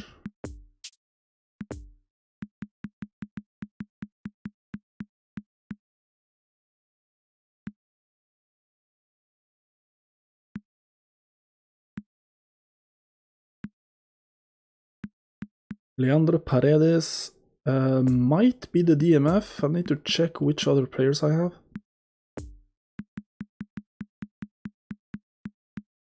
I think I saw Hakimi down here.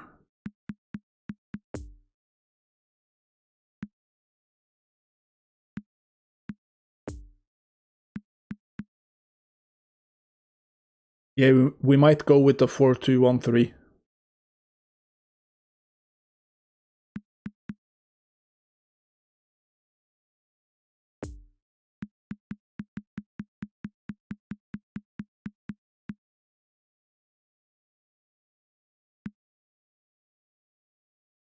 Did Dembele ever go to PSG? I guess not.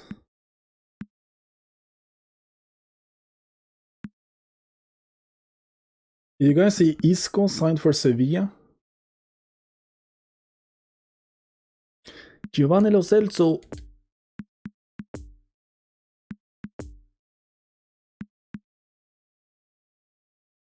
We're starting to look pretty good. We need a left back. I have Juan Bernat somewhere here.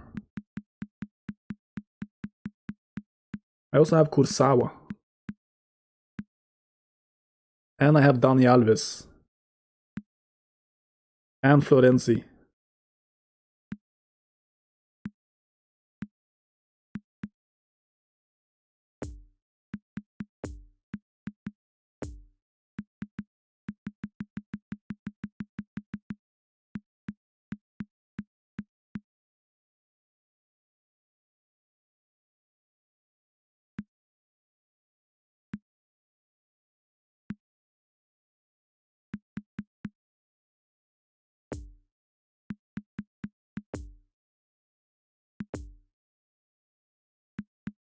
Okay, so now...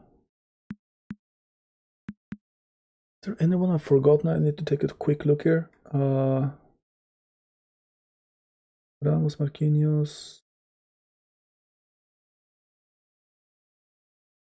Just wondering if I should go with Bernat instead of Kurozawa. Probably. Need to find Bernat first.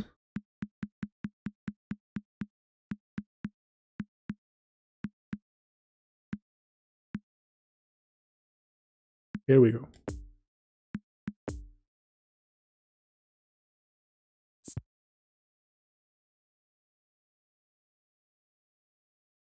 So Hakimi doesn't fit all that well with the quick counter.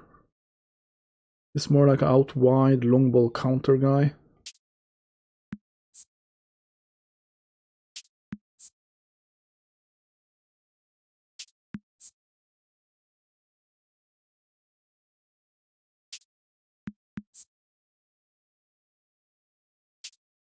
I guess we need to train Hakimi, but I need to see if I actually have any trainers.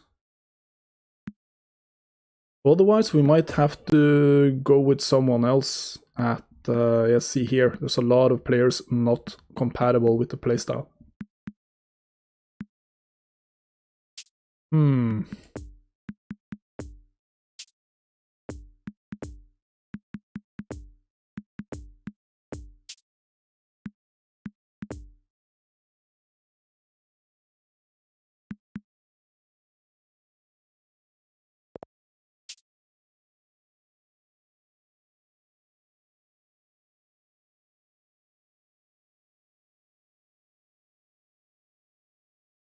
Out wide seem to fit a lot of these guys, but not Mbappe and not Marquinhos.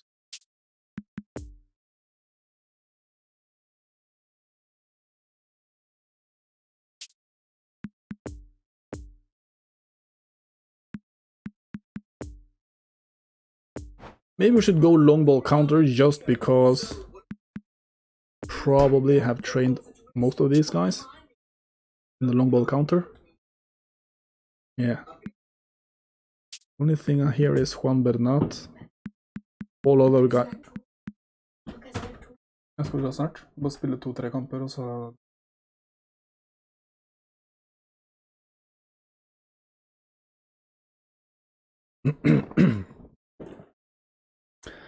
Yeah, I'm feeling the same way about the gameplay. There's nothing new, there's no new content, everything is the same. It's like most of the players still playing the game are these Division 1 guys who are very good. Like yesterday I was matched against a lot of like Division 1 guys I was playing off stream. And I was actually trying manual passing just to get a little bit of a switch in the gameplay, you know? But I mean, okay, Juan Bernat is only 59 in the long ball counter, so we might have to go with Kurozawa.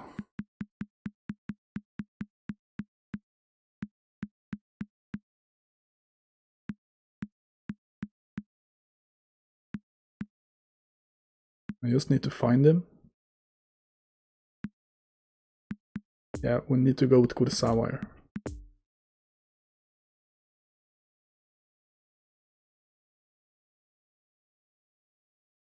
I think this is looking decent. The only thing we miss is a backup goalie. And I think we're just gonna start playing, you know?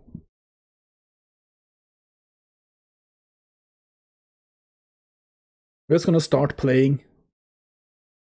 So we don't spend any more time on like setting up teams and stuff like that.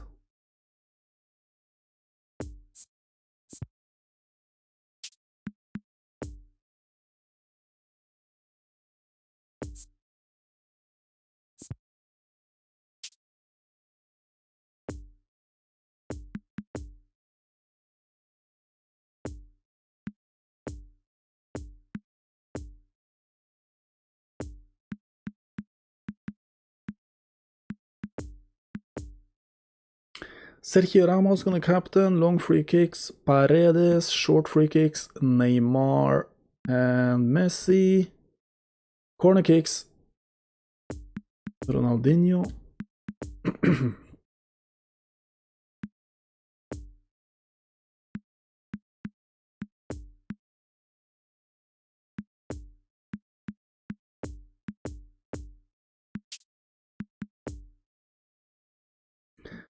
Squad numbers. Is anything looking too crazy here? Messi number 8.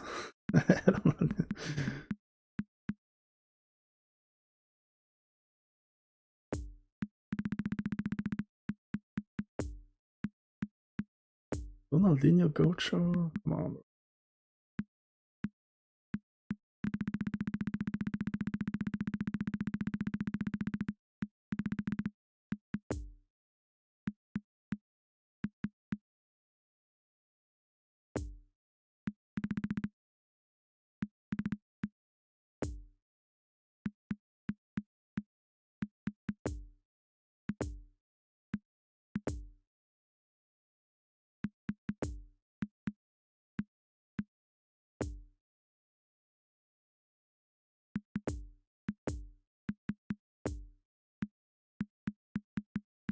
Yeah.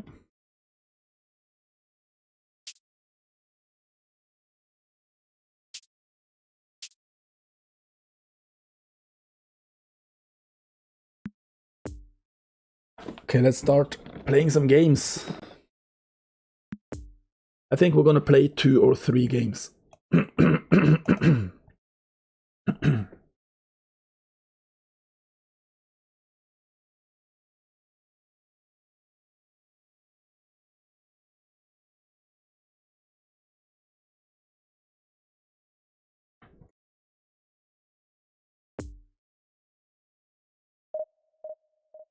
I mean, we have like 4 number 10s in the squad, so they have to fight for it.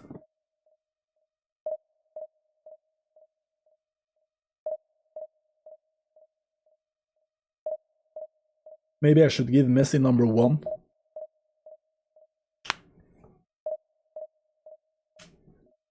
Which number did Messi have when he came up?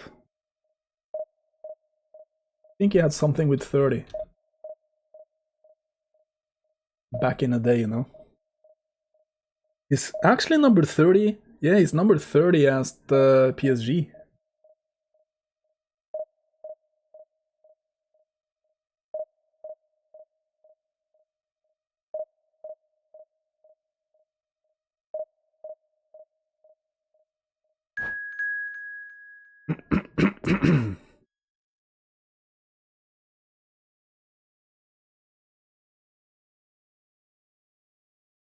I think in the Brazilian league you can actually have shirt numbers over 100. You can have like 3-digit shirt numbers.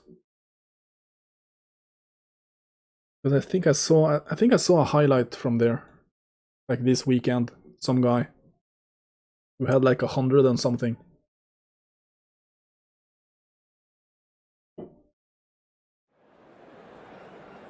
Okay, so I'm playing on manual passing. So just be prepared for some incredibly shitty passing from my side.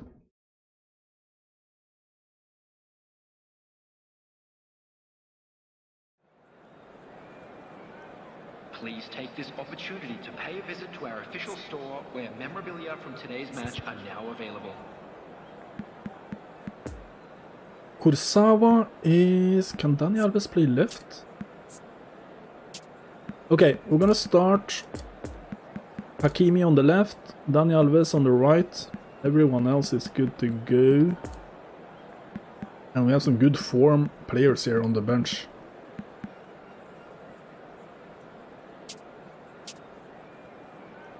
Imagine having like a legend Ibrahimovic and a legend Cavani, like from the PSG days, like prime Cavani, prime Zlatan in the game.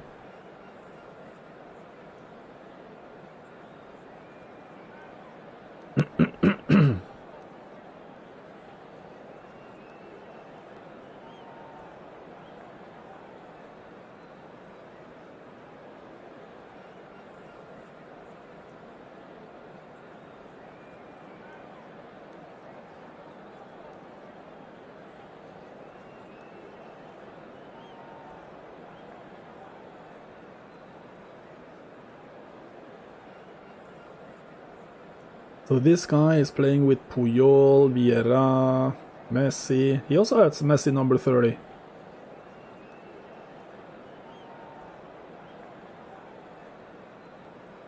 Neymar on the bench.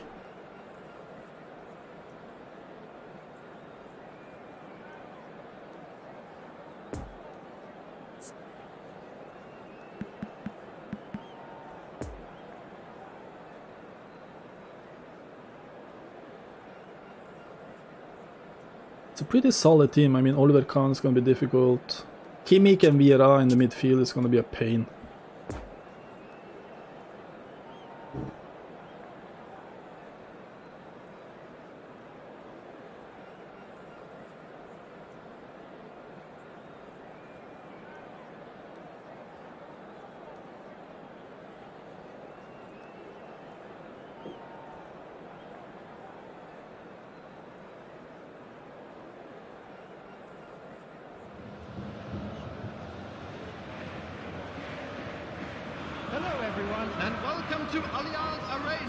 Did you guys see Night MD's realism review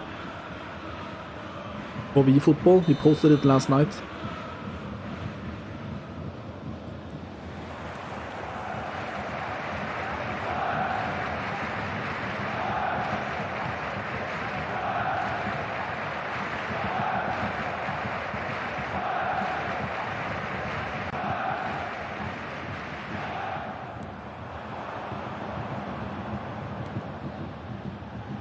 Oh my god, defending. What is defending, bro?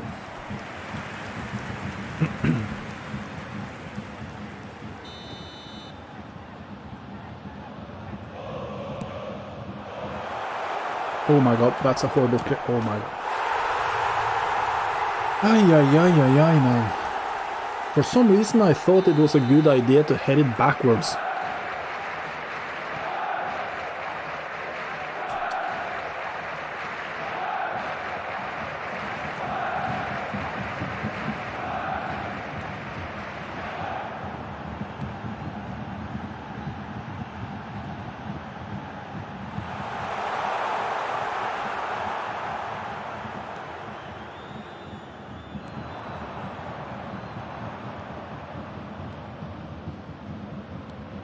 Mbappo! Manual passing. Oh, come on, Neymar! Ah.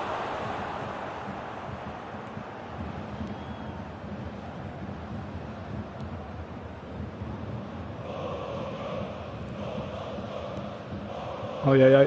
I think is he also playing manual? Manual passing? That is some shitty goalkeeping, though.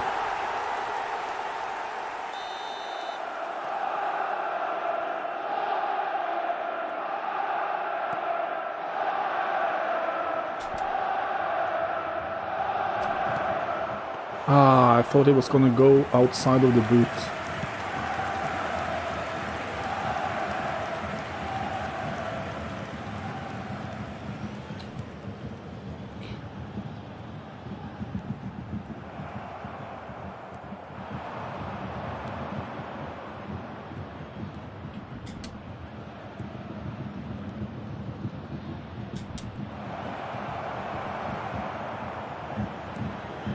That's my problem. A lot of the times I decide to do a dribble regardless of the situation, you know? Then I dribble into the defender, even though I don't need to do it.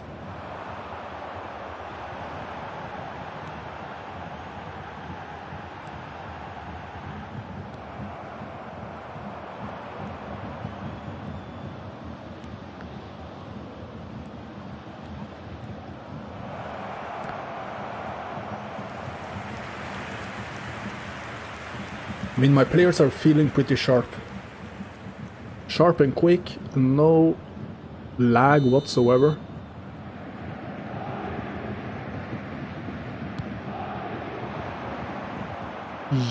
Sergio Ramos.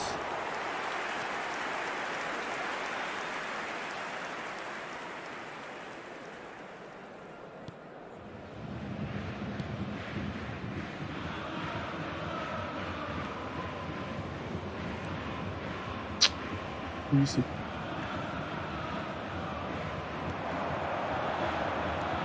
Uh-oh, it's too easy because my defenders, what are they doing? What's going on there? Disconnect?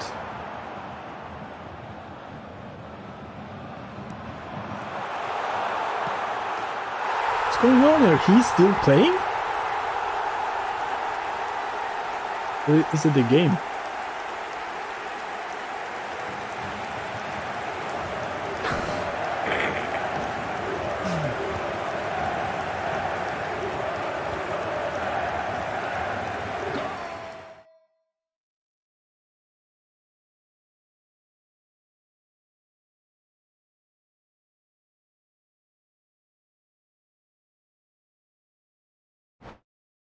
I won! Easy win. Easiest win I've ever had. Super dominant performance.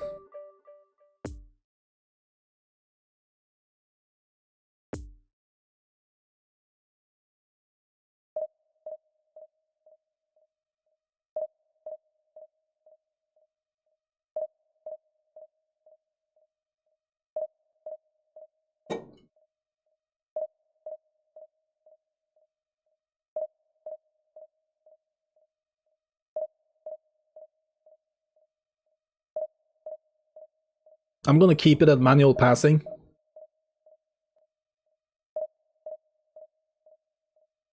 For this stream. I'm only gonna play like 2 more games. I'm gonna keep it on manual, and then in the next stream we're gonna go back to pass level 3.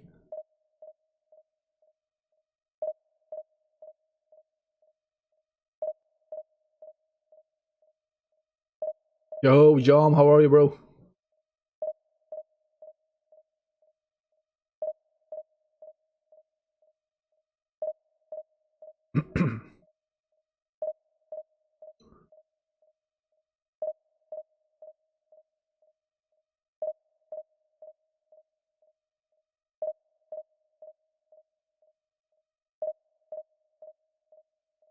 Are you guys also experiencing like it takes longer to find matches? It's like indicative of fewer players. Ooh, I face PSG.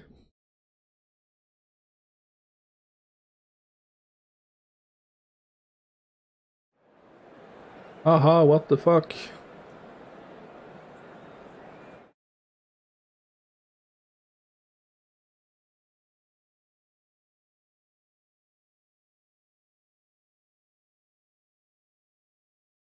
I'm a cheater! What?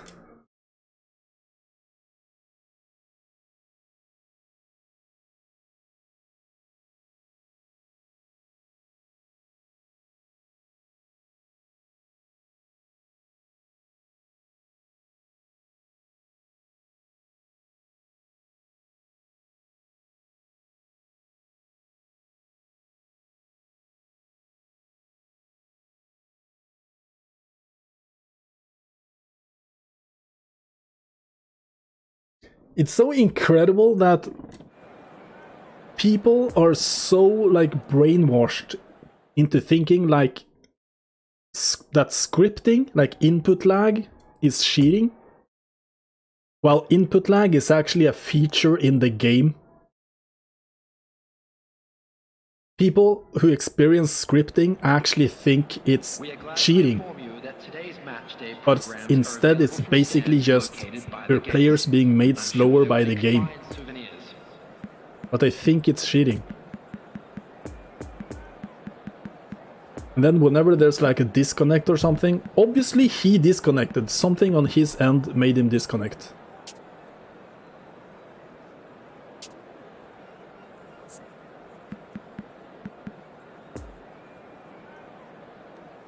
Okay, so this guy is playing with Puyol, Roberto Carlos, he has Sadio Mane at AMF. It's a good team. I'm playing on manual passing, so anything can happen.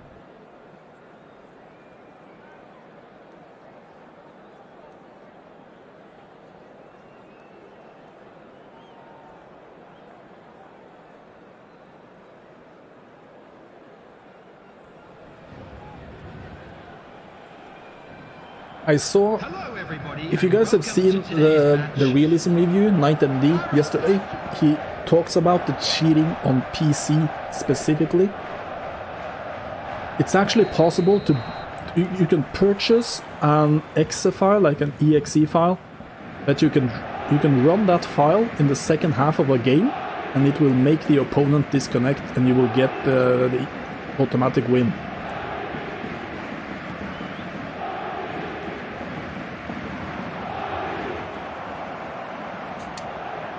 Oh, what a horrible fake shot.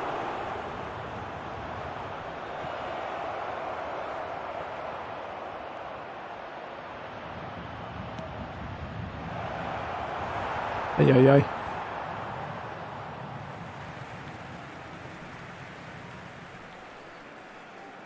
So you basically have like a lot, not all, but a lot of these, like a lot of these Division 1 guys are actually cheaters. Because they play the game, once they start losing in the second half, they force the opponent to do a disconnect and they get the automatic win.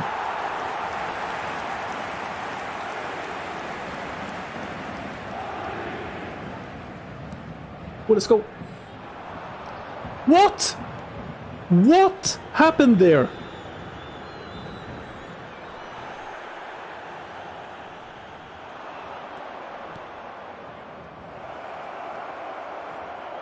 I mean, what is going on with my players here? They're just giving up the ball.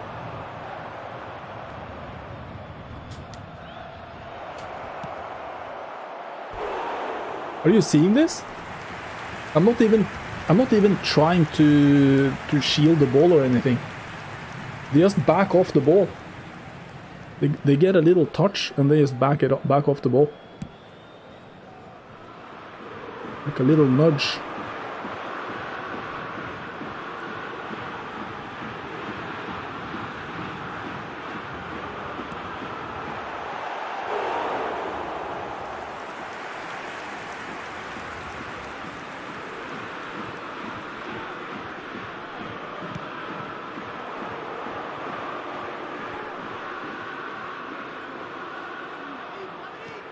Oh.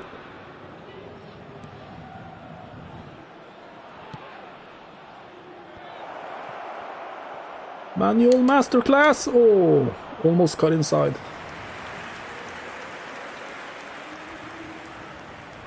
I feel when you play on manual passing, it's a little bit easier to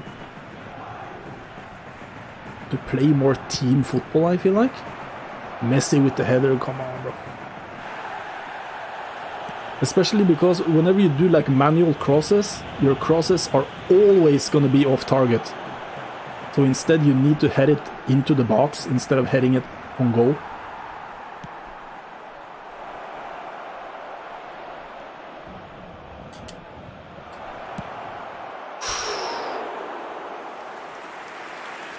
So you can get these nice, like, basically nice team goals inside the box. You do like a header back to another player who comes on a run.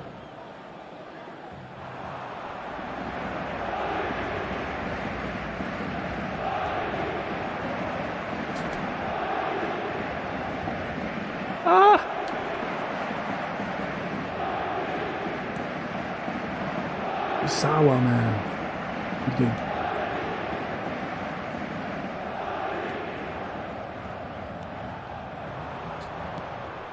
What the hell?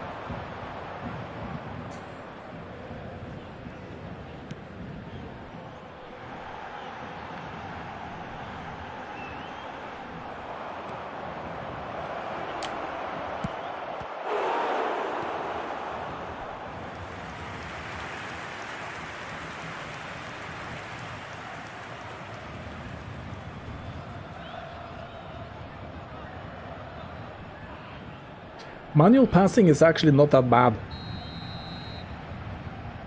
I know I'm talking to myself now because... Ooh. Goal! Goal! Jesus! Hey!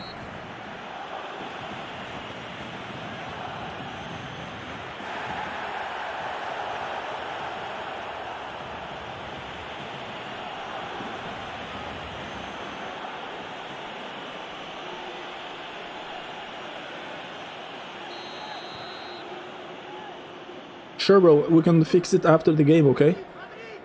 You can just add me, I think.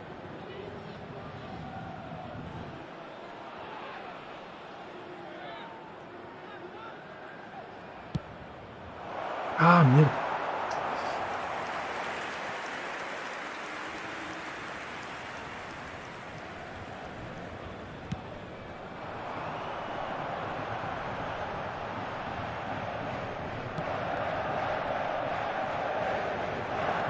Oh.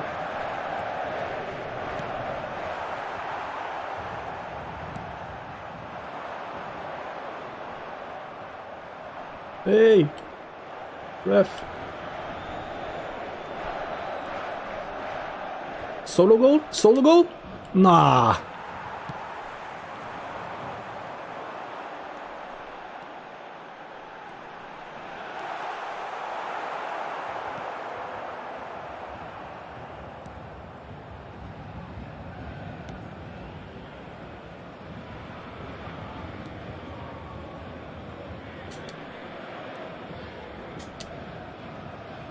Ah, that is what I mean. Like, sometimes I dribble into the opponent. I could have gone around him like the other way, like downwards. But I'm so fixated on I'm gonna dribble him once more instead of just running by him.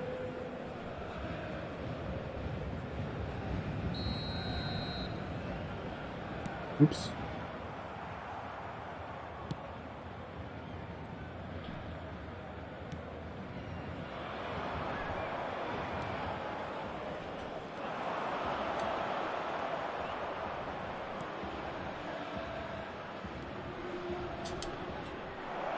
Ah, again I do the stupid fake shot into the defender.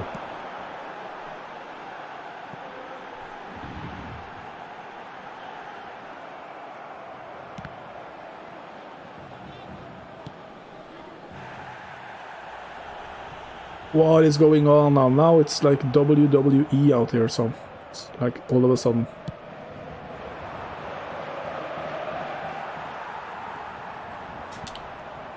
There will No, be 1 minute no. added time. Whew.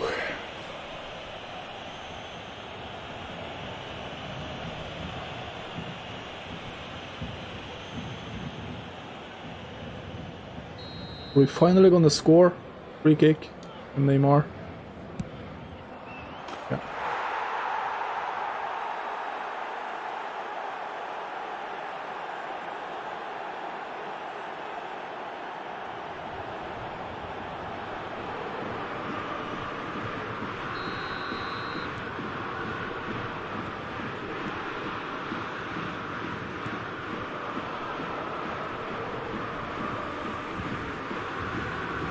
Why doesn't the referee blow the whistle there? We're way over.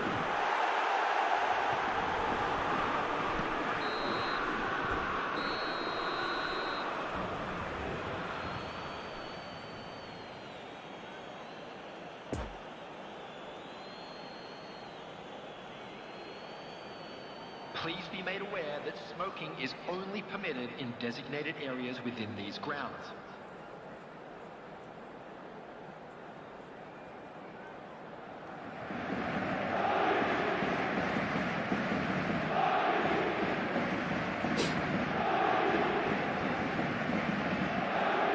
Should we try Cavani or Zlatan, second half? Substitution for Paris Saint-Germain. Number 11, Dani Alves. Number 7, Mane. Coming on the field, number 40, number 22.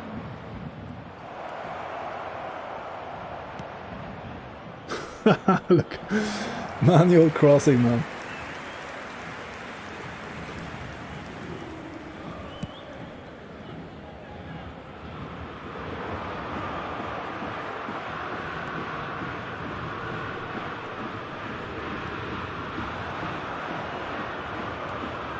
Oh, nice block.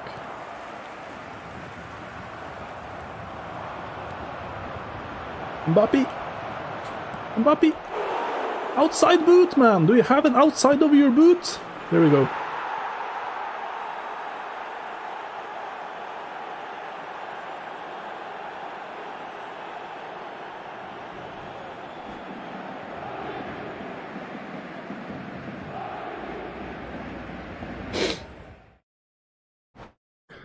Okay, another disconnect. I mean, this guy just had enough. The other guy, I don't know, he has some Wi-Fi trouble or something. Let's see. Yep. Forever Blue, can I add you from here? Somehow?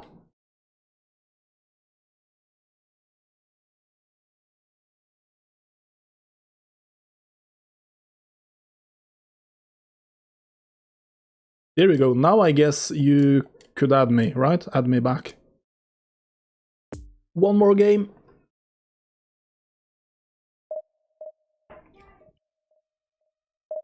It's gonna be fun when they open up for friendlies, like friendly lobbies. We can play against each other. I would like to find, like, if there's like a community of manual players. Try to play some manual friendlies.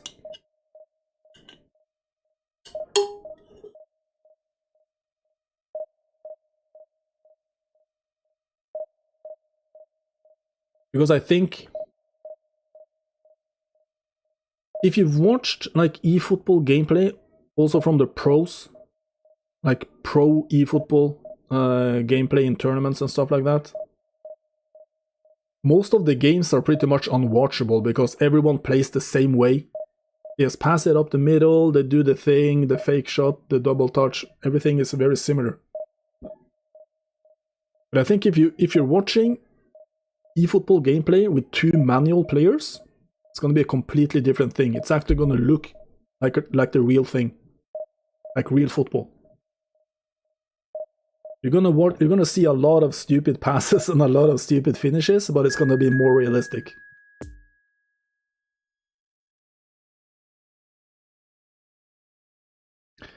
Division 3.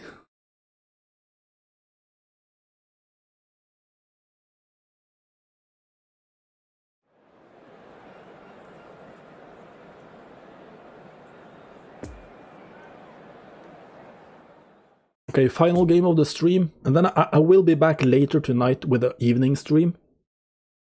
After I've done all the stuff I need to do today. I need to put some wallpaper on the bedroom we are doing. That's probably gonna take like maybe 5-6 hours. So we have both Paredes and Verratti out. So we're gonna go with a real attacking-minded midfielder. We're gonna go Dani Alves and Giovanni Lo Celso, actually.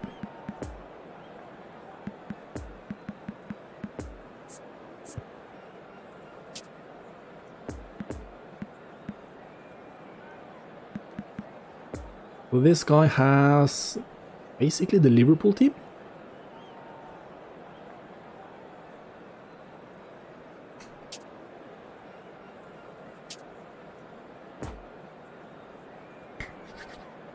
Final game, let's at least try to score a nice goal. Division 3 is basically when it starts to become difficult when you play manual.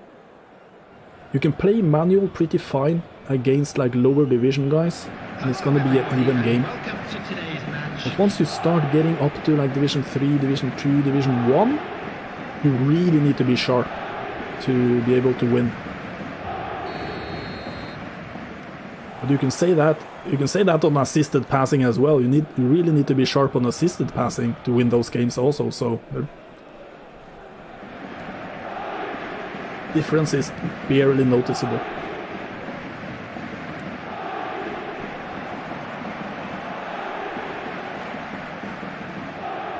I should have dribbled.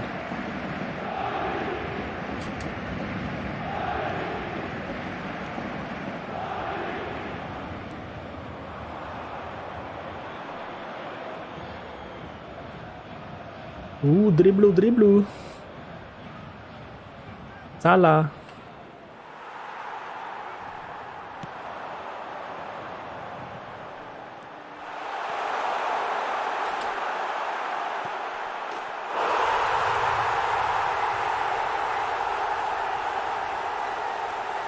I'm really struggling with the fake shot angles. I'm trying fake shots to cut inside, and I'm not cutting inside.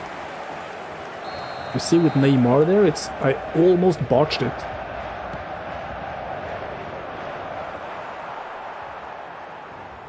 But still scored a poke shot. He actually pokes it with his toe.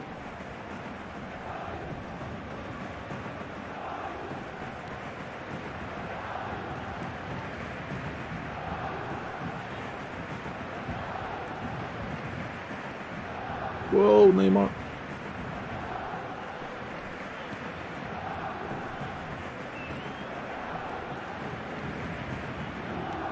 Let's go. Again with the shitty fake shot. What is going on?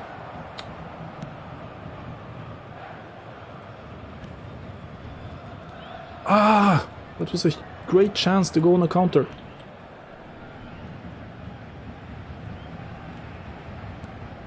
Oh.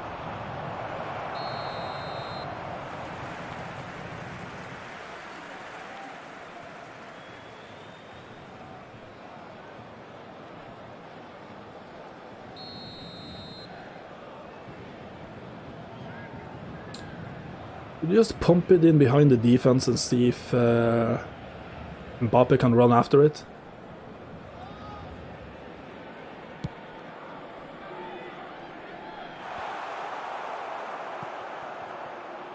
Hey!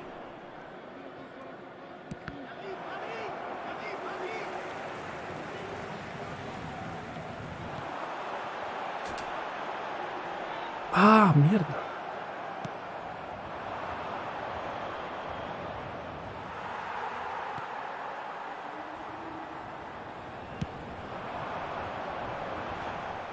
No.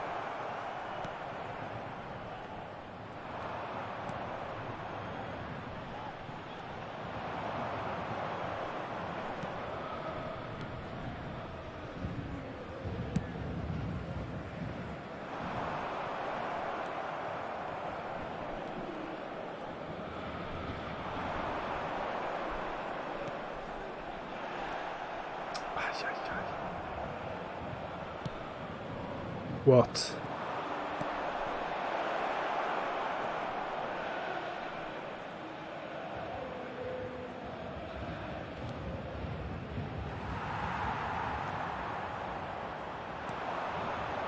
Ah, come on, man, come on.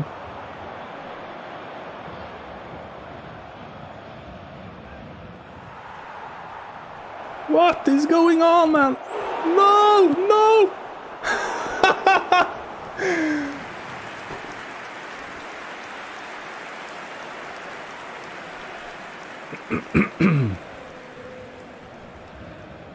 Crazy. Crazy press, crazy fill.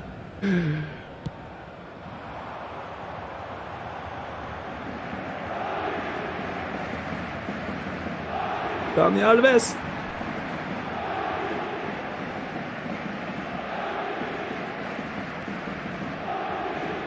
Ah,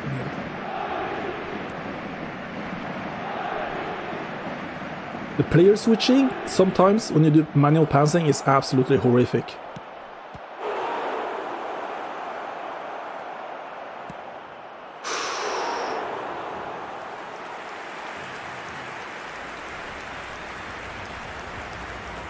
He definitely has had some chances here.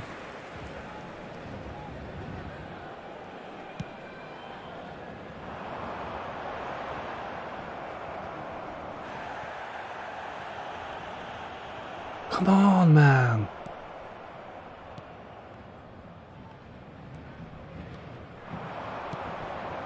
Come on. No, man. No, no, no.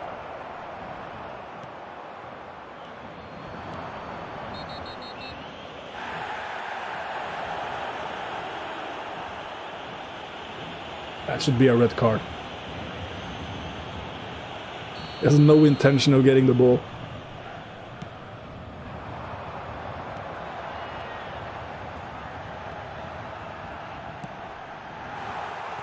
Oh.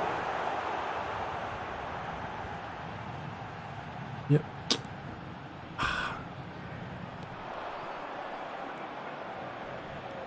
Watch out, watch out.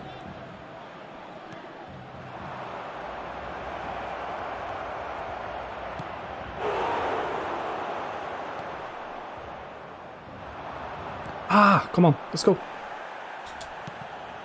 Big shot! There will be 1 minute added time.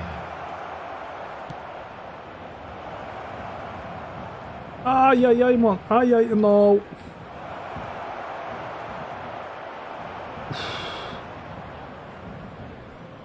I need to pass quicker. I'm thinking too much.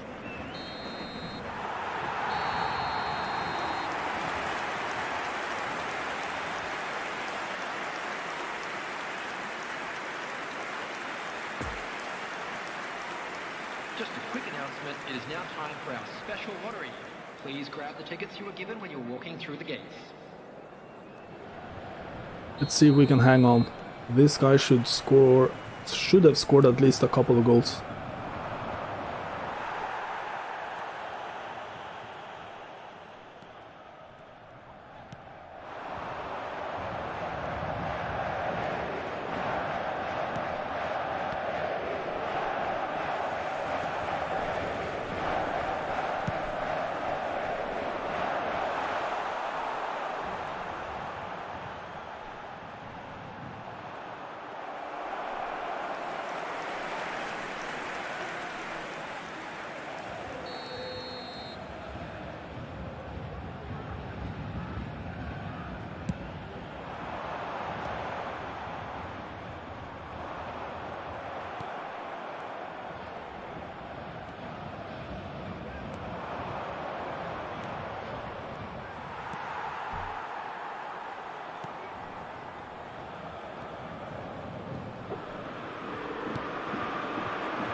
Ah, come on.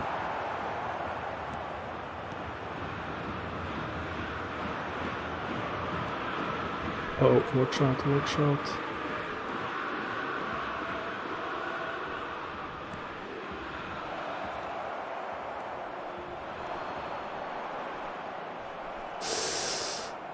Dangerous, dangerous.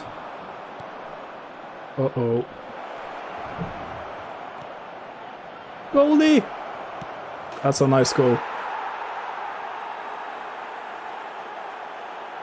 He actually has three attackers in behind my defense there.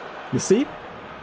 It's a really nice play, but I should have cleared the ball or at least tackled one of his players like long before this ever happens. After 59 minutes,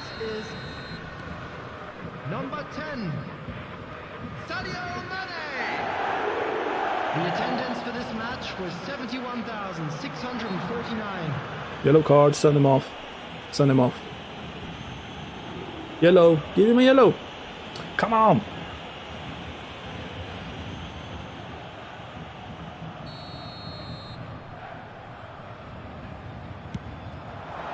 Jesus, man.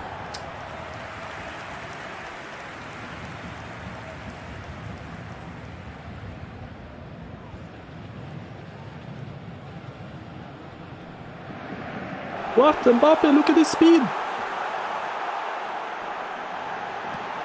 Oh my.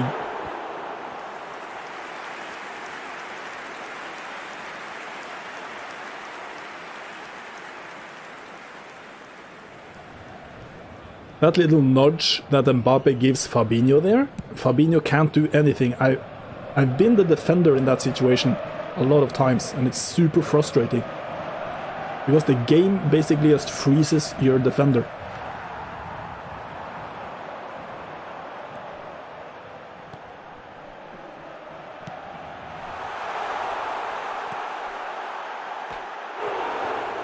Moon.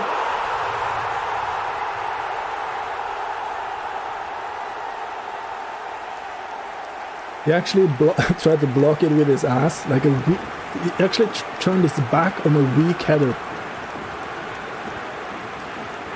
Maybe it wasn't that weak. But I mean, if you're the yeah. Stupid goal. 66 minutes is number 30, Lionel Messi. Lionel Messi. I think Mbappe is tired. We should go for a substitute. Time for Cavani.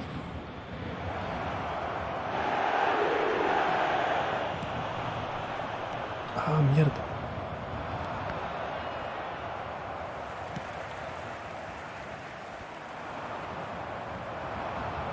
Hey! Hey! Bam. Get it out. Let's go. Let's go. Let's go. Fuck.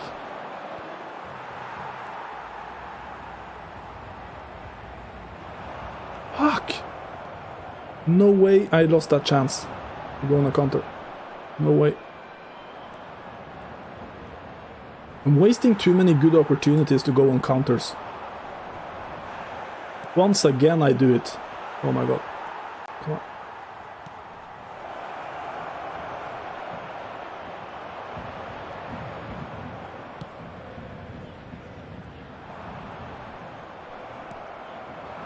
Oh my god.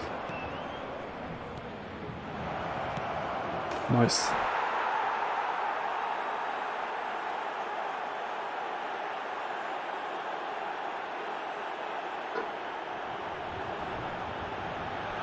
I lose the ball on a counter, he comes back and he gets the easy finish. Here, whenever you lose the ball on your own half, your defense is going to become stupider. It's going to be easier to score for the opponent.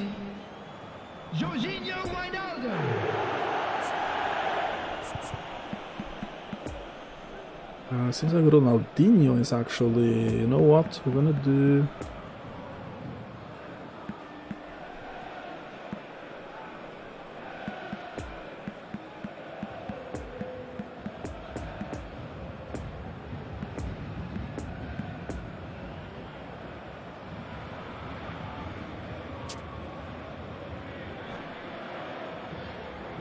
Let's try to get the winner here. Substitution for Paris Saint-Germain. Number 80. Number 17. Lo Celso. Coming on the field. Number 23. Di Maria. Number 21. Cavani. Substitution in progress.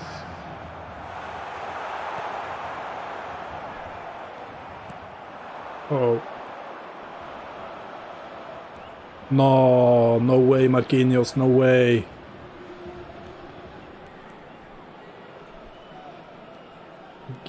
my players are all of a sudden feeling a little bit slow, like just a tad slow.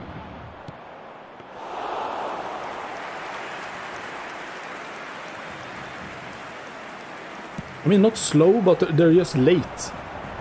That's the... I think they are late on these 50-50 balls. They don't feel slow like in... like as they're scripted, if you know what I mean. They're just late. There will be 3 minutes added time. Neymar, man, come on. Yeah.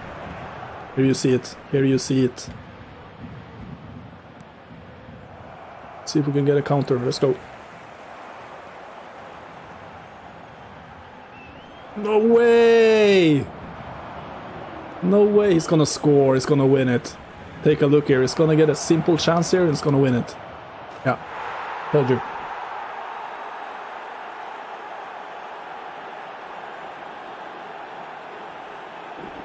eFootball scripting, or as I like to call it, it's basically like turnover momentum.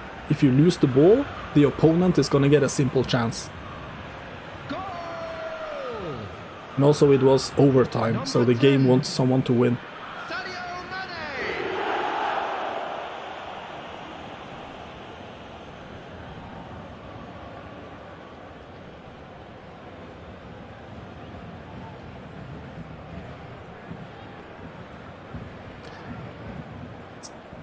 Just the way it is. Lesson to be learned, don't give the ball away on your own half.